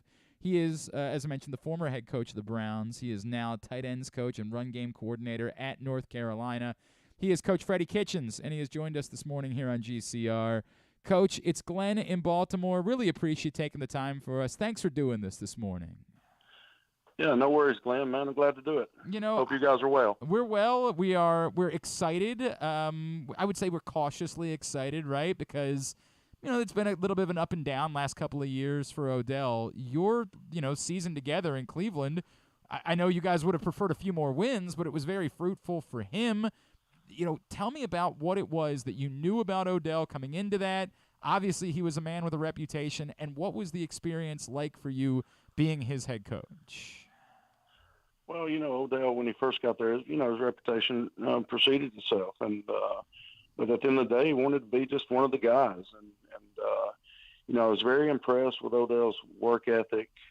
The best thing about what he did when he was with us in Cleveland, or at least when I was there, the guy wasn't able to prepare in the off season because he was dealing with an injury. We thought it had gotten better, and he re-injured it in training camp. So really never really had much timing with the quarterback, and he still was able to go out and produce the way he did. I think he had over 100,000 yards receiving, played hurt all year. And I think, in the National Football League, you've got to be able to play hurt and perform at a high level when you're not always 100%. And I think he did a great job of doing that. It's funny because that there will be people that will describe someone like Odell Beckham as a diva, right, or a prima donna. And I sometimes laugh when somebody brings that up. I'm like, right, we just call those wide receivers in the NFL. Like that's the way that it works. But it sounds like the experience that you had, for all the media attention he gets, for all of the the pop culture figure that he is, and in talking to other guys, it sounds like within the locker room, that's not what you dealt with. Well, I just think you have to preface everything dealing with, first of all, the perception of receivers is not always reality. Reality is sometimes in between perception and what's really going on. And then, I learned from Bill Parcells where he told you just tell me what's on tape. And what's on tape was pretty good, Now, did he always have his timing down with the quarterback and all that? No, but he was able to produce at a high level. He played hurt. When he could practice, he did practice. And, I thought he did an exceptional job of trying to block out the noise around him and just playing football. And I think his success rate showed that. He got knocked a little bit by I don't know what you expect of the guy. He had 70-something catches and over 1,000 yards receiving. So yeah. I don't know what it is he could have done, and he did all that injured. So, and he had surgery after the season was over. So, my experience with Odell was fine. and it was good. It was a good experience. We just didn't win enough games, and he would have liked to have changed that just as I would have, and everybody involved in the organization. But anytime you start dealing with a perception that the media creates with him, then I think you just got to look at what's on tape and make your own judgment. Man, if we can get 70 catches and 1,000 yards in Baltimore this season, Coach, we might have a parade. We might be that excited about it. Coach Freddie Kitchens with us on GCR. Coach, when you found out like that he was going to be reuniting with Todd Monken, knowing what they were able to do together, what was your first sort of reaction to the idea of Odell and Todd working together again? Well, I think first and foremost, Todd's had experience with Odell, and he knows what he can do. He knows what he's good at. Knows what maybe he struggles a little bit with, and things like that. So Todd will do it. Todd's an excellent football coach. He will do a great job of putting him in positions to be successful. And, and Coach Harbaugh does a tremendous job there on getting his teams ready to play and play the style of football that wins football games when the weather gets bad, when the weather's nice. The physicality that Baltimore plays with will always be the case as long as Coach Harbaugh's there. And Todd can put Odell in position to be successful. So, him knowing how he is as a person, knowing how he is as a player, and how hard of a worker he is, I think it's a great situation for him. You feel like maybe he might have a bit of a chip on his shoulder this year to try to prove something? Like, he's got to be healthy. That's the biggest part, right? Like, I don't know exactly where he is. We'll not know that until we see him on the field. But do you feel like, given the fact that teams didn't necessarily want him, do you feel like that could lead to an energized, prove-it type of Odell Beckham this season? Well, I would just say this. Guys in the National Football League, most of the good guys play with a chip on their shoulder no matter what the situation is. Sure. It's never good enough for them. It's never a great situation. The relaxation doesn't come until after you're done playing, and then you miss it. So chip on the shoulder, yeah, but I think Odell probably played like that from the very beginning. Probably played like that at LSU, in high school. Guys like that the difference between being great and elite is very small, and sometimes you need that chip on your shoulder to get you there. So I think he definitely will have a chip on his shoulder, but I don't think that's not uncommon that he's always played. I think it's fair. Let me go back to Todd Monken if I could for a second, Coach, because one of the things that everybody I've talked to has said to me about him is he's not going to force his system on somebody else. He's going to walk in and see what you guys have and craft an offense that makes sense. What was your experience like with Todd Monken as a coordinator, and what do you think in general, Odell or not, he's bringing to the Baltimore Ravens now? Well, I think Todd, first and foremost, is an excellent football coach and is an excellent teacher. All coaches are just extenuated teachers from a classroom setting to on the field where you get real-time results. And Todd's an excellent teacher in that way. He's very versatile from the standpoint of how he coaches. Different players require different coaching. The systems, he's been involved in several different systems. So Todd will put those guys in great situations to be successful. Todd Monken's one of the best football coaches I've been around. And he was with us in Cleveland. He was at Georgia, and he's going to be there in Baltimore as well. Do you think that we could read into the idea? The Ravens, obviously you saw it up close and personal in 2019 when they were run, and that's what they've mostly been. Do you feel like maybe with now bringing in an Odell Beckham to work with, Lamar, who we assume is going to be back now, and a Todd Monken, we might see that it makes sense to you that perhaps the Ravens offense might not be quite as run dominant as it was in the past?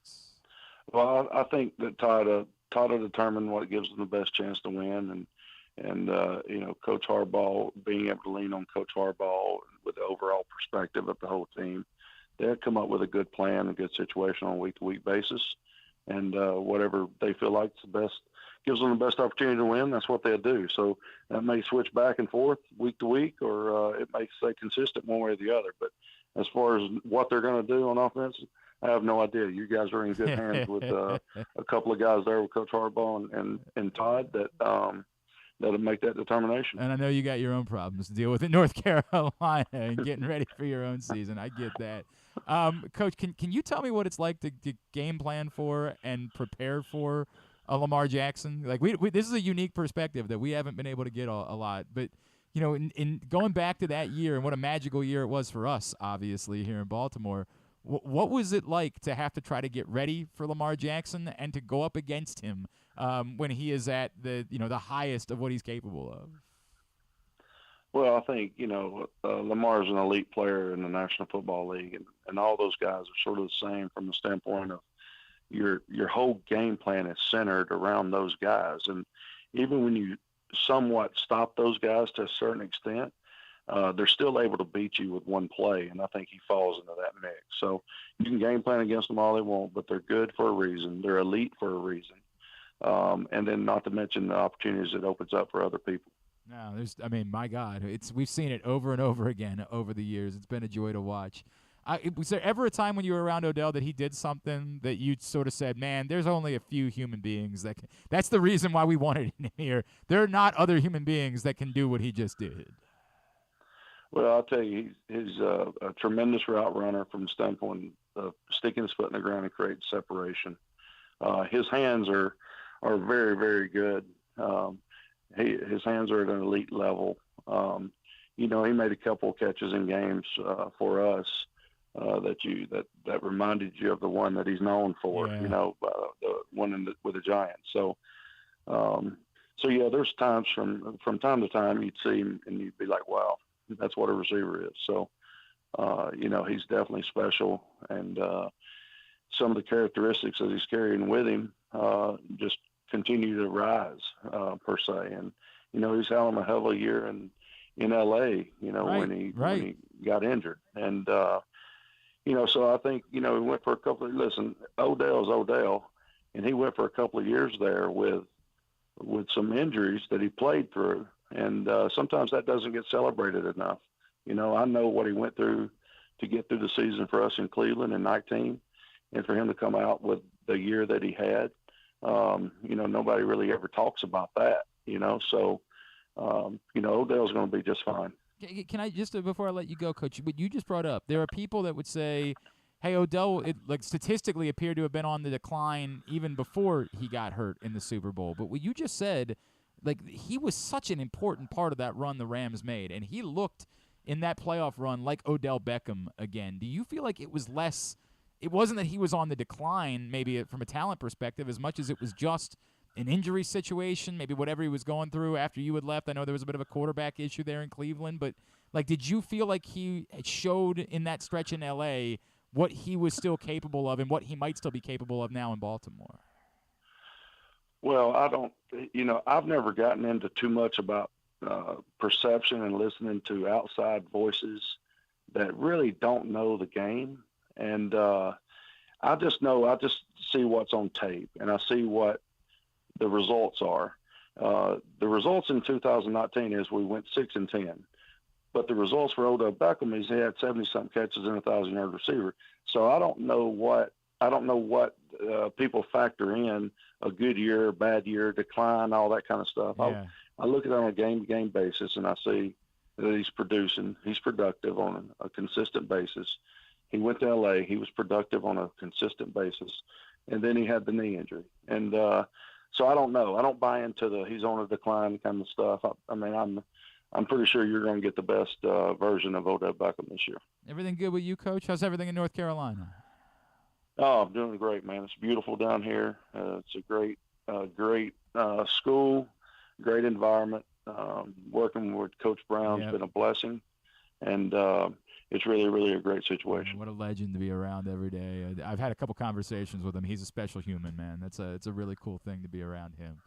Coach Freddie Kitchens. He really is, and he really is, and he practices what he preaches, and it's a nice change in our profession. Sometimes you don't always get what you think you're getting. Wow, so it's been great. By the way, it doesn't hurt to have a pretty good quarterback. I know that makes life a little. That's always good, right? Makes life a little easier when that's the case. Hey, Coach, really appreciate you doing this morning. Thanks for hopping on with us, giving us some perspective about the newest Baltimore Raven. Really enjoyed the conversation. No worries, Glenn. Appreciate you guys, man. Absolutely. Good luck to y'all. Thank you. Coach Freddie Kitchens with us here on GCR with some good perspective about what the Ravens are getting in Odell Beckham and, his willingness to play through injuries and fight through that and, partner that with what Mark Ross told us about him as a teammate yesterday. I think it paints a bit of a different perception than maybe some people have about Odell Beckham. And look, somebody wanting the ball, that'll never bother me. In my life, I will never be bothered by a football player who wants the ball more. You'll never get me to get angry about that. They all do. Even the ones that stink want the ball more. I get it. If that's the biggest problem that you deal with, you don't have problems. Legitimately. That's not a problem. They all want the ball more. Every single one of them. If aside from that, he's helping his teammates, giving advice, trying to work with them to understand the game plan, all of those things, I do really think it matters. Todd Monken wanted more with Odell Beckham. Todd Monken had experienced it before and said, yes, sign me up for another opportunity to work with that dude.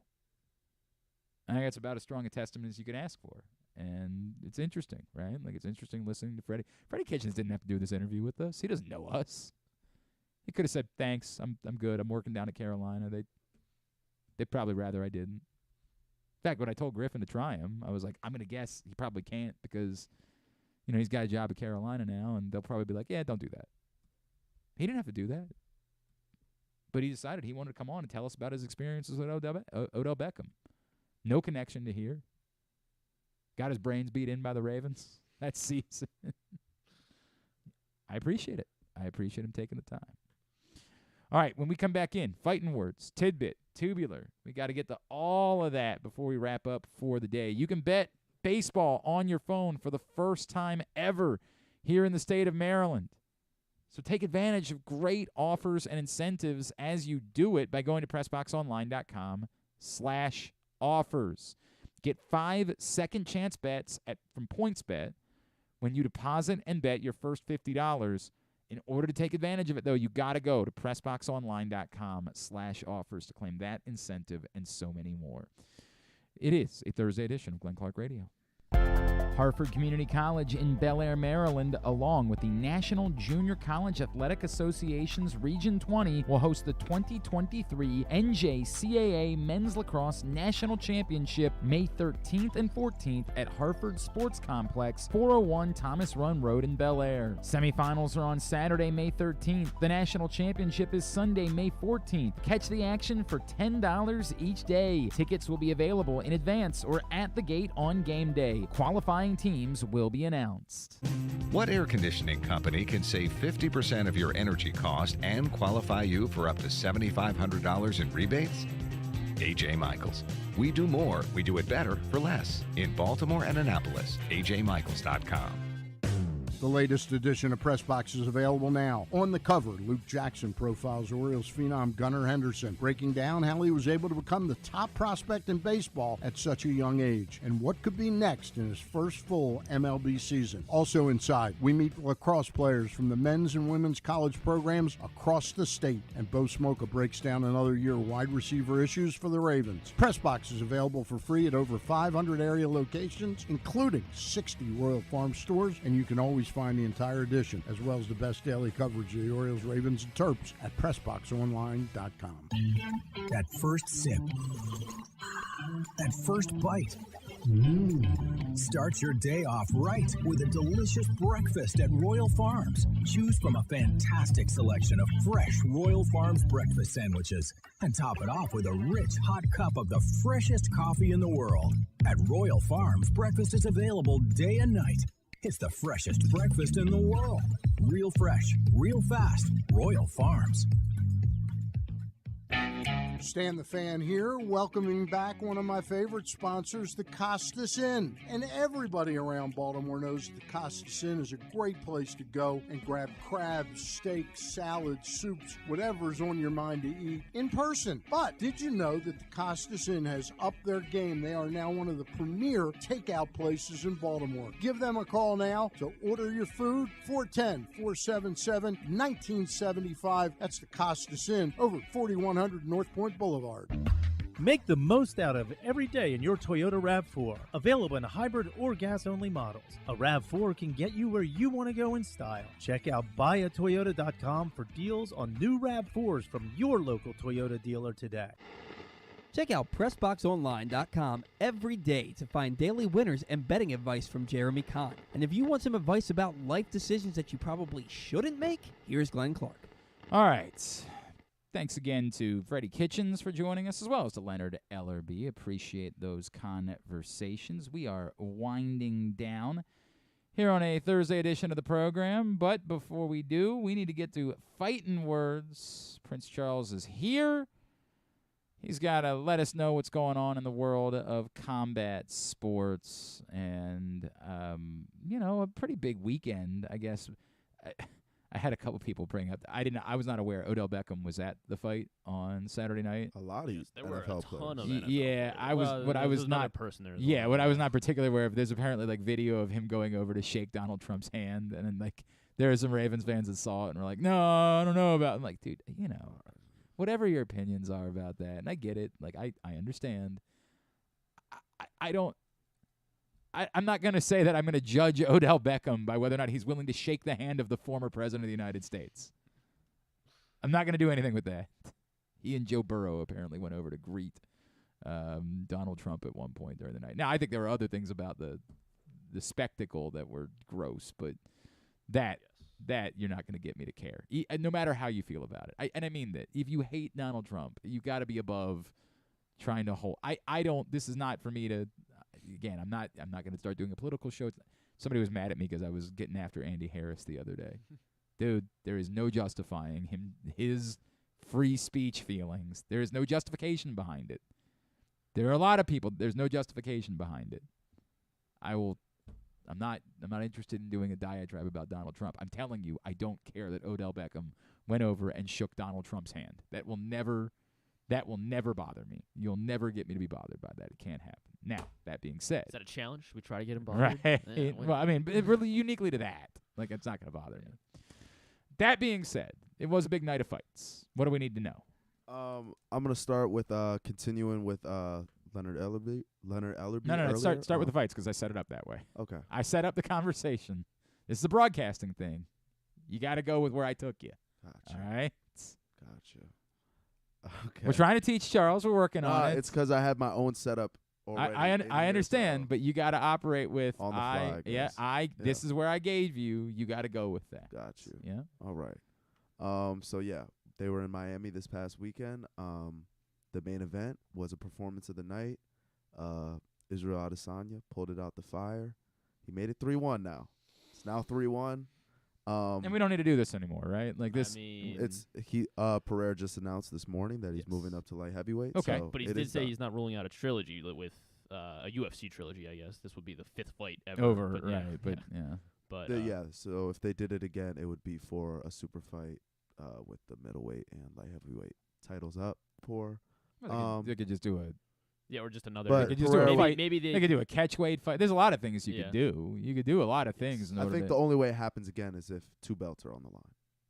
Really? You think so? Yeah. I feel like they. Wait. Hang on. Wait. Yeah. The UFC doesn't allow for that. You can't fight for both belts at the same time. Each person would have to have a belt. I think that's what I'm saying. So one of them would. But then it would be for. Then it would be for. Izzy wouldn't come. Right. Israel would have the middleweight. Pereira would have the light heavyweight. But that doesn't actually make sense to me because then you would either.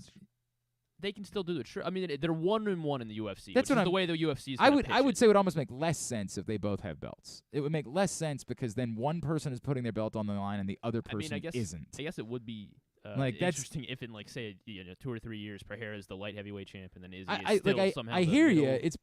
How does it make sense for one to decide? It would make more sense to me for it to be a non-title fight if you're going to do it again, just for the sake of having them, like they did the Jorge Masvidal. I think correct. The belts give it that super fight status. I think you're thinking about it like in a WWE way, which, by the way, might be exactly the way that UFC thinks about it. But in the world where it's supposed to be a legitimate sporting competition, title fights are supposed to matter. Like they're supposed to be for the title. And if you're fighting with two people being champion, but only one belt can be at stake, which one of them is saying, "Yeah, I'll put my belt at stake, but you don't have to put yours at stake"? Like that. Yeah. I think if Pereira were to become a light heavyweight champ, that would add value to it. And then, like, say 2 years from now, he is the light heavyweight champ.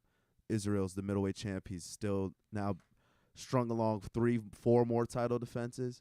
You can now present the case of they're fighting for Izzy's fighting for the light heavyweight champ, and honestly, at that point, probably GOAT status if he has 3-4 more. But then I would just call it a non-title fight. Is what I would do. I would just call it a non-title fight and just make it about that. Make it about the other stuff. And they could also, in 6 months, they could run this back. I feel like. Sure, of course, without there being a belt, right? Yeah. and then Pereira can do his move up. Whether he wins or loses, he can do his move up to light heavy. Yeah. There's a lot of things for both of them. Pereira, he can, now that he's announced this move up to light heavyweight, he can avenge his training partner and good friend Glover, who just recently lost to Jamal Hill. And also Eugene Behrman's, who is Israel Adesanya's coach. He's been doing some interviews after the fight, and he also hinted at maybe a Jamal Hill-Izzy fight with Adesanya going back up to light heavyweight to try again. He tried initially against Jan Blachowicz and lost in a decision. But Izzy's coach is pushing that? Because, I mean, when you look at the current middleweight rankings, Izzy's cleared out the division. He's, by definition, he's beat 1 through 5. You can see Robert Whittaker next was to 6. And he had very spicy and interesting things to say for the number 6 contender in middleweight. He's Dricus Du Plessis. He's from South Africa. Basically said he's going to drag his body across South Africa. His carcass, specifically. They're fighting for Africa, I guess. It's what I mean, sure. That's Izzy knows how to sell yeah, a fight. I get it.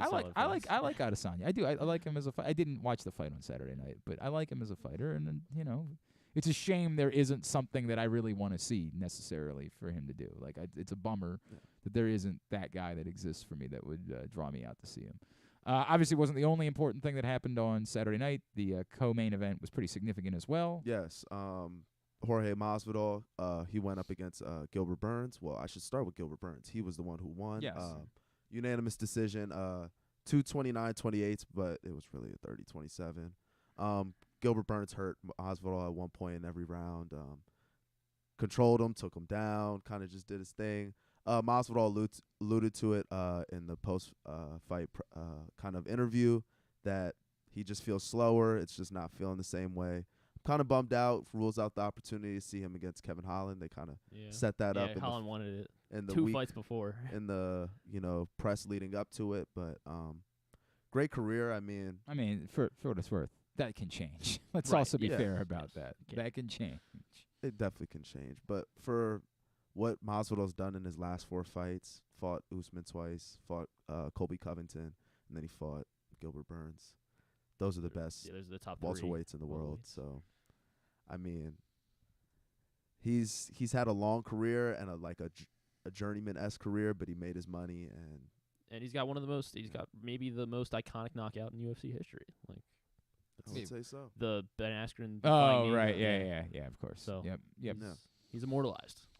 Yeah, sure, absolutely, all of those things. I don't know. The whole thing left a pretty bad taste in my mouth. So, like, I'm not really interested in saying all that much about it. But yes, a hell of a fighter. There's no question about that, and a hell of a career. A legend, a true, absolute legend. If this really is it for him, a truly legendary figure in the sport. All right, now you wanted to follow up on Leonard Ellerbe. Yeah. So. Basically, I had Gervonta's prediction. He's doubling down on what he's been saying all along. He's going to put Ryan Garcia out on April 22nd. They're putting both their undefeated records on the line, so we're just waiting very patiently to see. And just a week out. We'll talk more about it next week. Obviously, what did he say? Did he say something? What did he say? Specifically, he said he doesn't bring any concern for me to need to change up my game plan. I don't want to sound cocky. I wouldn't know until I get in the ring with him. His movement, his hand speed, I'll fill him out I'll feel him out overall, break him down by his mistakes, and then we'll get him out of there. So Okay. I saw that Ryan Garcia called him dumb and easy to trick, was something that I saw this week. So they're both going out of their way to try to sell a fight, which is good because you got to convince people to pay $75 for it. You better be going out of your way to try to sell a fight. So another boxer trying to sell a fight based off their recent success, Shakur Stevenson. He won this past weekend, and he took the win to kind of make some comments himself, exposing Gervonta Davis and his quote-unquote sparring lies, he said. What? Gervonta recently claimed that he hurt Stevenson in a sparring kind of encounter that they've had both through training, and Stevenson furiously denied, saying, even with sparring, this dude is a liar. What did you ever do to me in sparring? He may have landed a good shot, but he never hurt me, never buzzed me. I landed good shots on him too. That's it. I just wanted to clue that because it sounds so funny. It's like, well, you hit me while I hit you. I mean, everything about this is a little bit strange, but the stranger part of it is, like, I don't think there is a chance that we can get a Gervonta Davis-Shakur Stevenson fight, right? Like, Shakur Stevenson is ESPN. He's tied in with Top Rank, right? Like, I don't think there's even you're trying too hard a little bit on this one. It feels like somebody around him has got to say, like, dude, it's not going to happen. Like, stop. We know Shakur Stevenson had talked about wanting to do a Gervonta Davis fight before, but I thought my understanding was, like, there's just no world in which those parties can line up in order to make something like that happen. So it's almost kind of silly to continue the diatribe, like what, or maybe it's his way of saying, like, I can run my mouth because I never have to worry about being shut up. Like, knowing that I'll never actually fight him, I can say whatever the hell I want to say about him in order to pump myself up because he'll never be able to shut me up. Like, maybe it's the opposite of that, which is do it for clout because you know you never have to worry about what the penalty could end up being. It's just weird that there's look, man, it would be a huge fight, obviously, but I just think that the powers involved would not be. I mean, it's Showtime on one side, ESPN on the other side. Have we seen these fights ultimately happen? Yes, but typically later in someone's career when there's less to risk, they're willing to do something like that. Shakur Stevenson's probably the biggest fighter that ESPN has at this point. Like, I mean, they just have like these kind of semi-regular top-ranked cards. They got Crawford. Is Crawford on there? Okay. Yeah, he's on Top Rank. I just don't think that ESPN can risk Shakur Stevenson. Is Devin Haney Top Rank? Oh, Devin Haney isn't he? I think you're right about roster. That. Maybe he's banking that ESPN would just dump him, thinking like, oh, we don't need him. I don't think that's the case. But then you're not making money. ESPN oddly has the ironic part is that ESPN really has put a lot into these sort of Saturday night fight cards after college basketball season ends, especially because they can tie it in with the UFC prelims, go directly from UFC prelims right into a top rank card. This Haney Loma, they're gonna really push. Yeah, 100%. So I don't. Now again, is that one a free card or is that one they're going to sell that one on ESPN Plus? I wonder if they've announced the price. They're definitely going to. I would think that. I don't think that's. But they've actually been putting a lot of free cards even with Shakur Stevenson on ESPN. The last one was Caleb Plant and Benavidez. Oh yeah, Caleb Plant. Right, exactly. I don't know, man. I don't know. I don't really have a whole lot to say about it. It's kind of above my pay grade if that can actually happen or not. We know Jake Paul's on the ESPN. Don't. Roster. I'm assuming, sadly, that you're gonna have to bring that up. I was just gonna quickly bring it up, paired with that got announced. It's in August, so that's why I just wanted to just say it happened. But he also if you don't know, Jake Paul is going to fight Nate Diaz. Yeah, I wasn't gonna say. Griffin's going to watch it because. I mean, yeah, well, I have to. I mean, no, you don't. You most certainly do not have to. I have to. You most Don't certainly be mad at me. do not have to. No, I'll be mad at you. You're making the choice to watch S. Like, that's your choice. What else am I going to do? Anything. Literally anything else. Read a book. Be a great day to maybe visit your local before they get rid of all the libraries. Visit your local library and find a nice book. Maybe spend some time with The Taming of the Shrew or something like anything other than that. God.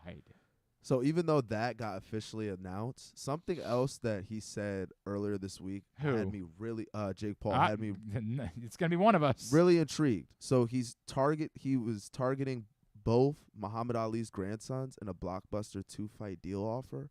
One, Nico Ali Walsh, I've already reported on earlier, like a couple weeks ago. He's an undefeated boxer. He's up and coming right now. He has around the same record as Jake Paul. The other one, Biagio Ali Walsh, is currently a PFL fighter. That's ESPN's like MMA organization. I and think they're on this Friday night, in fact. Yeah, they're on Friday nights. They usually get like kind of like old UFC vets that are kind of on their way out.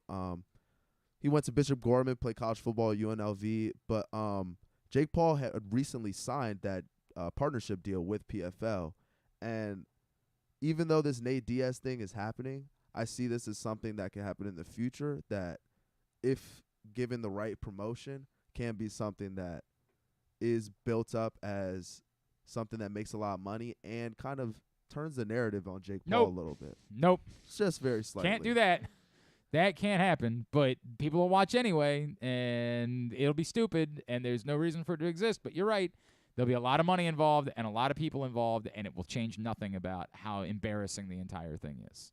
It's all very, very, very, very embarrassing. Everyone should be embarrassed. Everyone should be ashamed of themselves. But, hey, it's 2023. We don't do that anymore. There is no shame. There is no embarrassment. There's just fame. That's all we've got, and clout. That's what we live for. All right, Charles. I'm sorry. I'm never. There's never going to be a day. No, you're fine. It won't happen. All I have left this weekend, really only the main event is worth talking the main about. event Max should be Holloway, tremendous in Kansas City against like England's new like up and coming superstar Arnold Allen. He's supposed to hit really hard. It's gonna be a good kickboxing fight. He's gonna get his ass kicked by Max Holloway. That's what's okay. That's what's I'm getting the Max Holloway, Calvin Kattar vibes with this. Like he's gonna school the young guy up. And then last thing I have, Paulo Costa, who's like one of the best on Twitter. He's always making a joke, always trying to get his fellow UFC fighters riled up. He mocked Luke Rockhold, who was his last opponent, in light of the disturbing Dalai Lama video that came out of the Dalai Lama trying to I'm familiar. lick the boy. Yeah. So for context, Luke Rockhold tried to lick his blood all over Paulo Costa in the third round of their fight. That was gross. So he tweeted, it's with a tweet that says, "Still can't believe this guy thought he beat Paulo Costa." And Paulo Costa retweeted, "You guys blaming Dalai Lama for that, but forgot this MF licked my face." Okay. And it's the Dalai Lama licking Luke Rockhold. We could have left that one out. That's for somebody else. That's not for here. So all good. We could have left that one out. All right. Thank you, Charles. Appreciate it. Let's get a tidbit. Tidbit is brought to you today by your local Toyota dealer, buyatoyota.com. The Toyota Tacoma comes in a range of models and trim lines, so you can choose the perfect Tacoma to reflect your unique personality and driving habits. Check out buyatoyota.com for deals on new Tacomas from your local Toyota dealer today. The Pittsburgh Penguins will miss the NHL playoffs, and that ends the longest active streak across all 4 major American sports. How about that? For playoff appearances, they made 16 straight, and that streak is now coming to an end. Oh, that's I feel so terrible for people in Pittsburgh. Exactly. You know, it's just awful for them. It's very awful. I also, the people that are Capitals fans in this area pretend like there's Capitals. There is a Capitals Penguins thing. They try to pretend like it crosses with the Ravens Steelers thing. Mm-hmm. No, guys, a handful of you care about it. The rest of us don't. But we don't like Pittsburgh, so we're not rooting for you. But we don't like Pittsburgh, so we're all on board. However, the Capitals also stink, so they don't even get to enjoy that in any way. The Bulls beat the Raptors last night. Raptors had an awful, awful collapse. So they were up by 19 halfway through the third quarter. I did not watch any of last night. Yeah, I didn't watch it either. I was watching the Orioles lose. Come on. I watched the Orioles game. Then what did I watch? I feel like I watched something else afterwards. Ted Lasso, maybe? No, I didn't watch Ted Lasso. I didn't watch it yet either. What the hell did I watch last night? Maybe you just got to bed early. I didn't want to watch any. Oh, you know what? I finished up Party Down. Apparently, the new season of Party Down isn't on Hulu. Oh, really? I don't know where I can get it. The third. I mean, I know it's on. I don't know how Stars works. Is Stars on like Paramount or? I don't know. I got to figure that out. Or Prime maybe. I want to watch the new season of Party Down because that was kind of the point of me catching up on the old seasons of Party Down was to watch the new one. Either way, the Raptors missed 18 of 36 free throws in their game last night against the Bulls. The most free throws missed in a winner-take-all playoff or play-in game. They're now including that as a new thing, play-in game. But in a winner-take-all playoff game, since the Lakers missed 19 free throws in Game 7 of the 1969 Finals. So very, very bad by the Raptors last night. Yeah, not great. We were talking exit velo with Coby Mayo earlier. Yes. So this one comes from Sarah Lang. She tweeted earlier in the week after Giancarlo Stanton. And, of course, the losers last night are eliminated. The winners play the losers from Tuesday on Friday. Mm-hmm. Yeah. So Giancarlo Stanton had a big hit. I think it was Monday night. He hit another ball 116 miles per hour. That was his 126th batted ball that came off 116 miles per hour or harder in the StatCast era. So since 2015, and there are only 5 other guys who have even had 10 batted balls of 116 plus. Besides Giancarlo Stanton. Yes, besides Giancarlo Stanton. The StatCast era probably is after steroids. Yeah, it's steroid 2015. era, right? Okay. 2015. So since 2015. Aaron Judge. Aaron Judge is second on this list, 39. The Shohei rest of these guys all have less than Ohtani. 20. Yeah, Shohei Ohtani. He has 10. 10. Seems like a reasonable guess. Yeah. Those are the obvious ones to me. I don't know. Manny? Not Manny. Tatis. Not Tatis. Harper? Not Bryce Harper. Kyle Schwarber. Not Kyle Schwarber. That's a good guess. I like that. I like that. Mookie Betts. Not Mookie Betts. One of them is in the AL East. Vlad Jr. Vlad Jr., yes. He has 19, third most on this list. Behind Judge and Stanton. Jose Ramirez. Not Jose Ramirez.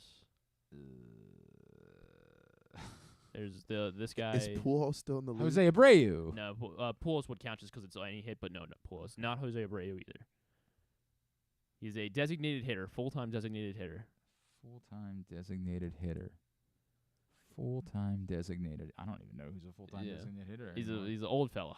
He's an old Nelson Cruz. Nelson Cruz. Nelson Cruz has 15 116 plus hits. This other one is very random.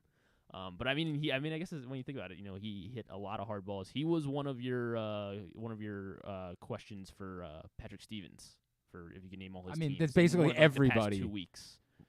Robinson Cano. Not Robinson Cano. The last 2 weeks. One I remember. Because it was very random. It was very well. random. It's very random. I kind of random. When on the list of these 6 players, it's pretty random. He's random on the list of these players. But I did it with Patrick Stevens in the last 2 weeks. I can't remember.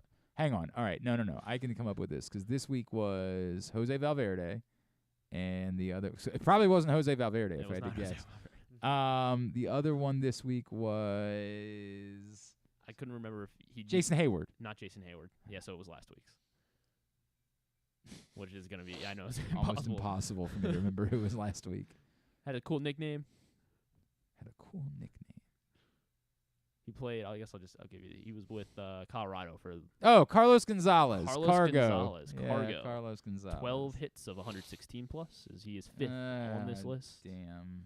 Those are the 6 players with 10 plus. I'm not even kidding when you said he had a cool nickname. I was thinking of hard-hitting Carlos Quentin. That was what came to mind. That's the only reason I transitioned to Carlos Gonzalez so quickly. I don't know why I was thinking of Carlos. I would call him a hard. Don't ask, man, but I used to go to the well with hard-hitting Carlos I went Quentin. to the game with my uncle last night. He was telling me he watched he was in this Zoom call. They were talking about the 1884 Louisville Bats. Because that's a best normal, player, their normal best player, level of conversation. The best, yeah. Well, their best player on their team, Chicken Wolf. Chicken Wolf. Wasn't Tungsten Arm on that team too? I'm not sure.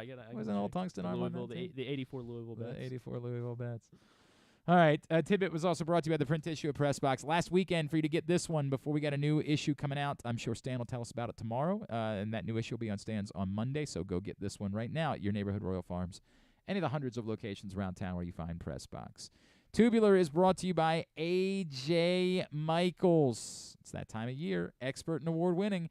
A.J. Michaels Heating, AC, Plumbing, and Home Performance will improve your home's energy efficiency and comfort levels.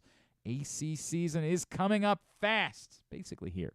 New rebates and discounts are available. More at ajmichaels.com. Orioles playing in about 30 minutes as they wrap up their series with the Athletics, trying to salvage a series victory. Cole Irvin on the mound against Adam Oller, whatever that is, on 1 o'clock on Masson. I lied earlier. It's not on MLB Network in the rest of the country. It's only on MLB Network if you happen to live in Boston or Tampa. I don't know if we have any Boston. Somebody did. I'm going to spend too much time on it. Not going to think about it any longer. Rhino Hearn playing first base. Okay. Women's lacrosse tonight on Big Ten Network. Hopkins, Michigan at 6, then Maryland, Penn State at 8.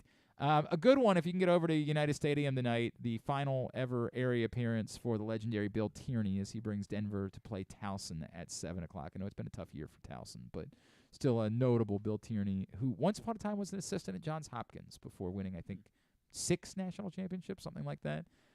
Between Princeton and Denver, he brings the Pioneers to Towson in his final season. That's tonight at 7. MLB Network, Red Sox Rays at 1, Twins Yankees at 7, Brewers Padres at 10, NBC Sports Washington has Devils Capitals at 7. Final game of the year for the Capitals, right? Probably, because I think everything's play at least 81 at this point. So, but I do believe that they had a weekend off, and then they start the playoffs on Monday. ESPN Blue Stars at 8, Golden Knights Kraken at 10:30, Golf Channel for round 1 of the RBC Heritage at 2 o'clock, Access TV for Impact Wrestling at 8. Some non-sports highlights? Just a few. Nicolas Cage will be on Stephen Colbert for Renfield. Oh, right, Renfield, comes out yeah. tomorrow. Ben Affleck will be on Corden. I guess they're still doing. They're still promoting Air. Bill Hader will be on Jimmy Kimmel Live. New season of Barry premieres Sunday night. So Bill Hader will be out doing that. And then there's a show on Netflix called Florida Man. That is coming out today. It's this cop. He goes back to his home state of Florida. I was really hoping you were going to say it was about Ken Francis. Yeah. I was really hoping that was. Maybe he'll make a cameo. Yeah, right. You never know. But he has to hunt down this woman. It looks pretty interesting and looks funny. It might be good. Who knows? Florida Man. So on Netflix, and then also even bigger news: Boss Baby Back in the Crib season 2. Okay. On Netflix. I don't know what this segment is any longer. I'm not really sure what we're Boss doing Baby. with this. Thanks today. Seasons. I thought it was a movie. I thought it was a movie too. Whatever. They now I got a don't- show. Back in the Crib, dude. No. Okay. God bless you. Why are we sharing that? Because it's funny. It's Boss Baby. Boss Baby's funny. You He had his own balloon at the You Thanksgiving actually Day like parade. Boss Baby. I've never watched it, but I like the lore. Thanks today to Freddie Kitchens. Thanks to Leonard Ellerbe. Thanks also to Coby Mayo, as well as to Dave Odom. We'll get all of it up in the greatest hits section of the Oh my God, it's so good. tab at GlennClarkRadio.com. By the way, did we get winners this week? Did we get a Glory Days winner? Did we get a? I'm gonna have to pick a new one because this person doesn't want to answer me. Sorry, pal. All right, let's handle that. Also, what's up on tomorrow we got Chance Stevens. Yes. Incoming Maryland basketball transfer from Loyola Marymount. A shooter, but basically just a shooter. That's what we need. That's what Maryland could definitely use. There is no question about that. And you said Gavin Sheets is going to join us tomorrow. Baltimore's own, and, of course, Chicago White Sox as the Orioles get ready to travel out to Chicago, take on the White Sox this weekend. And stuff and things. Stan the Fan, of course, will be here tomorrow morning. Thanks to everybody at PressBox, all of our great sponsors and partners, including A.J. Michaels, Glory Days Grill, Royal Farms, Costas Inn, Hartford Community College, Guilford Hall Brewery, Birdland Sports, your local Toyota dealer, buyatoyota.com. Thanks to Charles at charles.ap28 on Instagram is how you follow him. Thanks to Griffin, Griffin_Bass on Twitter. Follow us, Twitter, Instagram, and TikTok at Glenn Clark Radio. You heard Freddie Kitchens mention the legendary Odell Beckham catch. We attempted to recreate the Odell Beckham catch this week on TikTok. I won. I got to be honest with you. The video, looking over it again, you did. Yes. You did. There's no denying question. that yours came off by far and away the most like the Odell Beckham catch. No question about it. I practiced a lot. Yeah, I could tell. It's unbelievable. I'm like, that actually looked good. First try. You got the bit. You understood. You understood the assignment. I will give you credit for that. All right, but go check that out on TikTok at Glenn Clark Radio. Have a great Thursday. Go Birds. Go Towson Lacrosse. Go Maryland and Hopkins women. Duke sucks.